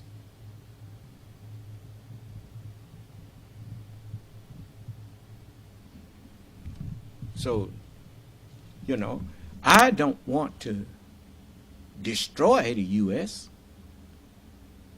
I want to perfect it. I want to perfect the whole planet. And the best place to start is with the ones who is closest to it. Help him shine even more. Do you understand? Remember, if you saw the Malcolm X movie, remember the example that the messenger gave in there of the clean glass of water next to dirty glass. You know, if the man is really thirsty and you offer him nothing but that dirty glass, he'll take that. But if you put the clean one next to it, you put any dictatorship that exists against the Democratic Republic of the United States, and people will choose the United States every time. I didn't hear you. The people, your proof of that is look how many people were willing to brave deserts and all type of things just to try to get to the United States. Yeah, I tell you right there. You got other countries are trying to. They ain't trying to so much as keep people out. The U.S. got so full of people wanting a better life that they got to try to close the borders. don't want no more people coming in. Because, look, let me tell you something. That's part of your chastisement. You know why? Because this that you have, instead of going to other countries exploiting them, why didn't you take the Constitution there and teach them how to establish their own constitutional, democratic constitutional republic?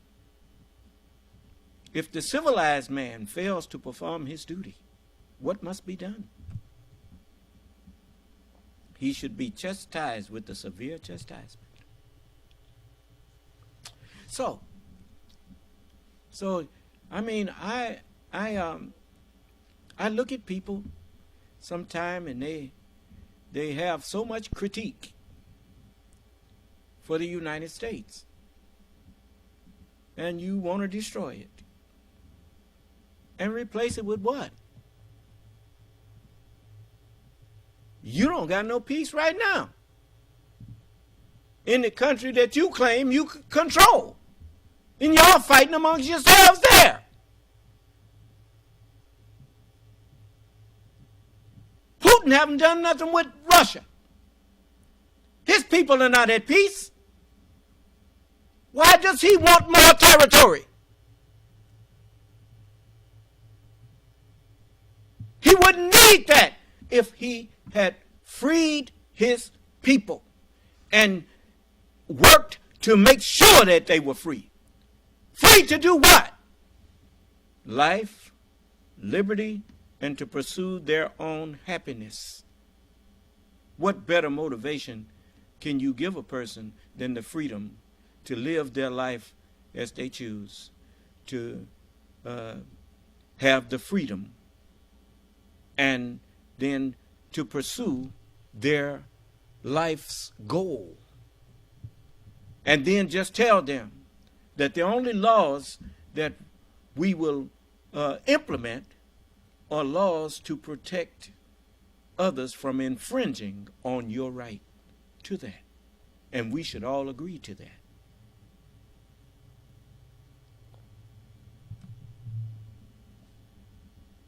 You see? So, you know, I look at this U.S. Constitution, and I see no real conflict with the Word of God.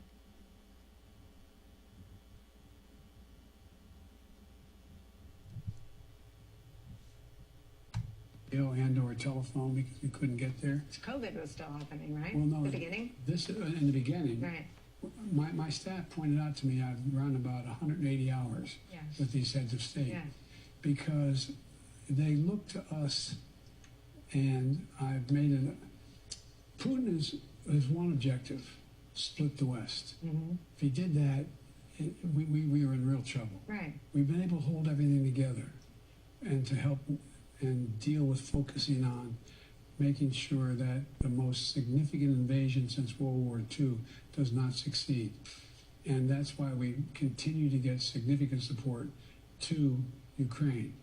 And so that's what I've spent a lot of time doing, including spending time with Zelensky late. So when I worked for John McCain on the campaign trail, I used to sit in the back of an SUV with the three amigos, him, Lieberman, and Lindsey Graham.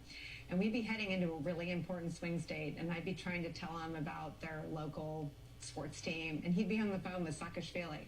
And he'd get off the phone and want to talk about, he was almost ahead of his time, right? Well, he was. John, what do you think he would think of his Republican Party? I don't think he'd think much of it, and I don't know that. Okay? Yeah. No, we can't speak for him, obviously. But he was so strong in articulating what you just did. That look, when I went out to see him when he was dying at his home in Arizona, he asked me going out, he said, "Joe, would you do my eulogy?" It was one of the greatest honors that I've had. We used to, you remember, he started working with me when he came back as a prisoner of war, from being a prisoner of war. And I helped talk him into running. And I used to kid him, I said, "You've got too damn good." And we used to argue like hell, but like brothers, we'd end up hugging one another. But that's the way politics used to be. Yeah. You'd fight for the cameras, and you'd... And I, you may recall, I got very upset with the last president, and even with my good friend Lindsey, sometimes, because the denial of, covering the name on the ship of John McCain. Come on, this guy was a hero.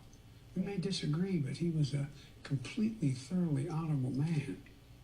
Yeah, the way things were. Well, Mr. President, we don't get a lot of presidents through this studio, so consider it your chair, consider it an open invitation. There are going to be a lot of things on people's mind, and I hope you'll look at this as a place you can come and talk about anything that's on your mind. Well, I will.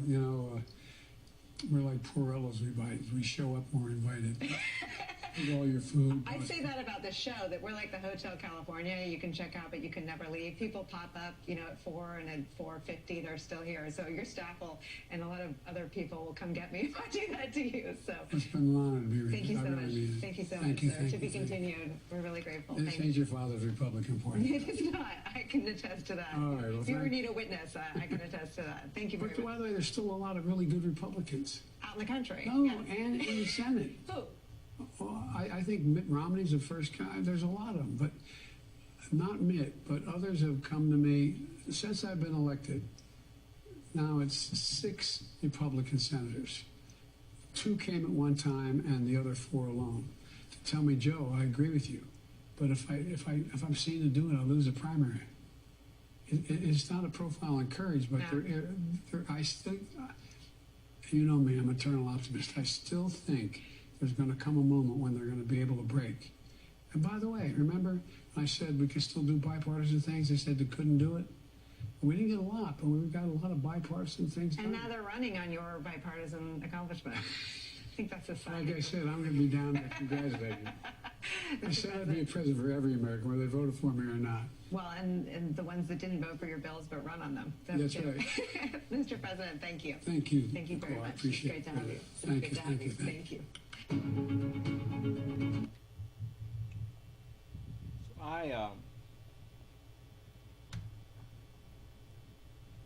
I enjoyed that interview.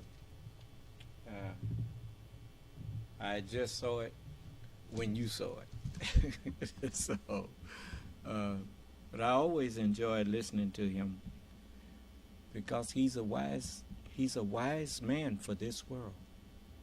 He knows the field that he's in. That political arena, he's no stranger to it. And proof of that is all of the things that he got done, that he needed support from both sides of the aisle, and he got it. Because instead of carrying on the divisive,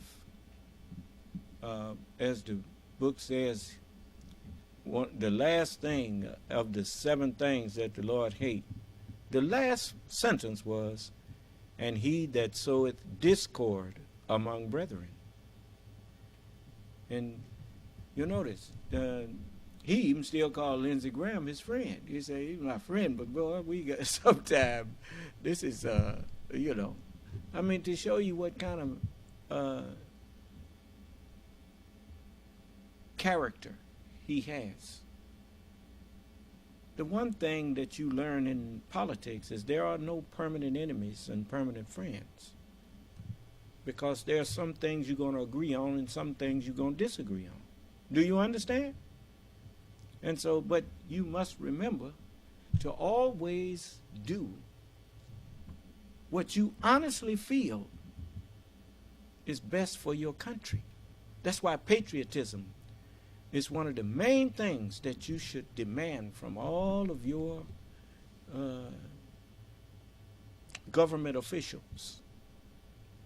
If you want to be entrusted with the reins of government over the United States, your patriotism should not ever come into question.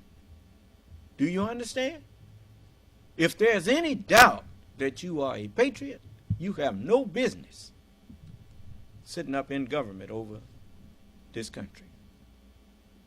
Over any country. If you're not a patriot of that, what is that? Meaning you should want what is in the best interest, not of yourself, but of the people that you want to govern. And whether you like it or not, the people that you are trying to govern, all of them are not going to vote for you. But if you take the reins, you should want what is best for those people. All of them. And if it's not good for all, it ain't good for none.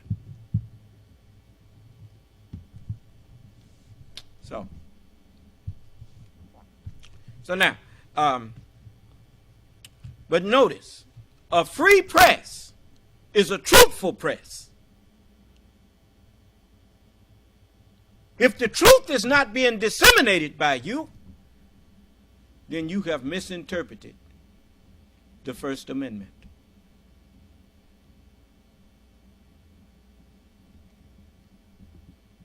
They didn't give the people freedom to go out and lie, to spread propaganda. Yes, watch the government, watch the people who govern, and tell the truth on them. If they're governing and they are doing a good job, say that.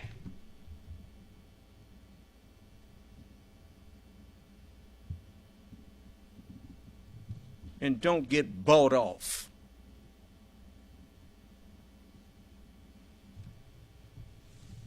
So,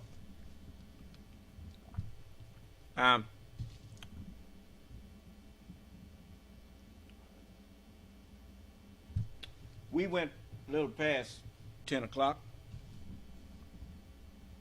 So, but I thought it was necessary. It's almost 10:30.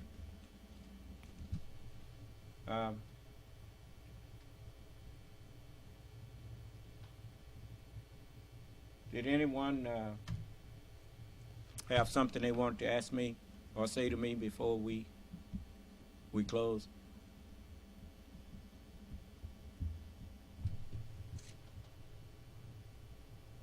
Well, then,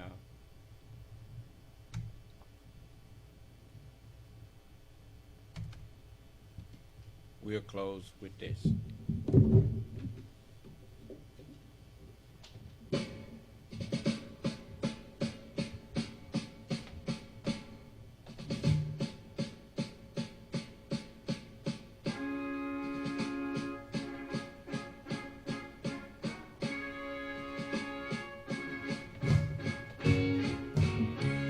Oh, beautiful for heroes who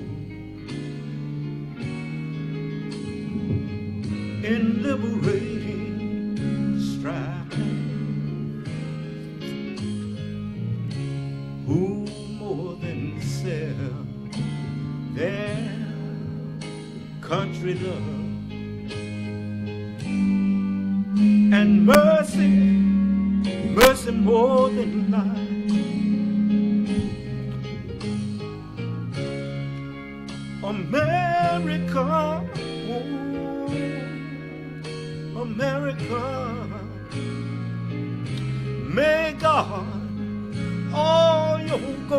refined, and may all your success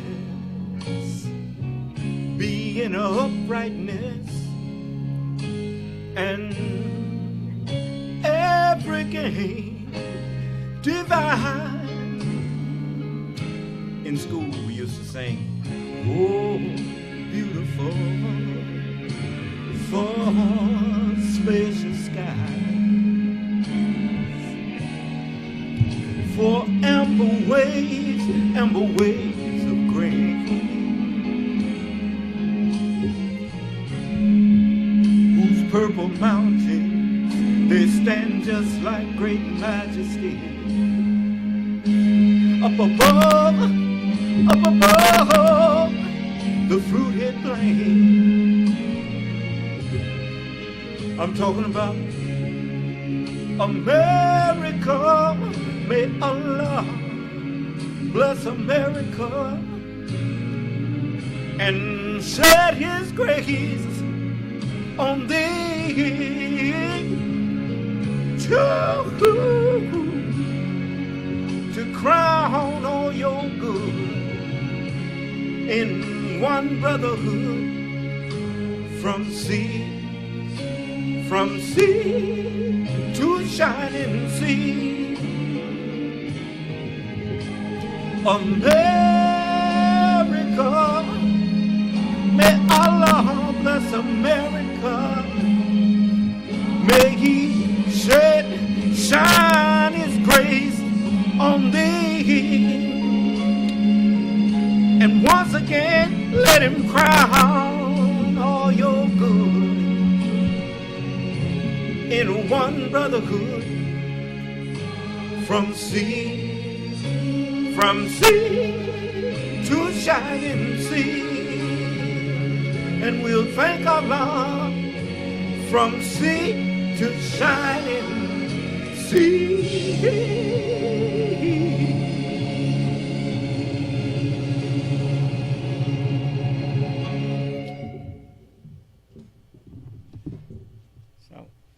May Allah bless us all and keep us safe and in our right minds. And be as patient with others as you would like Allah to be with you. Be as forgiving of others as you would like Allah to be with you. And always try to put yourself in the position of others before judging. See and hear their side of it. And if truth is with you, then you can offer correction instead of insults. May Allah bless us with a peaceful and pleasant night's rest and sleep, and a happy, peaceful, and pleasant morning's rise. May Allah's Salaam Alaikum.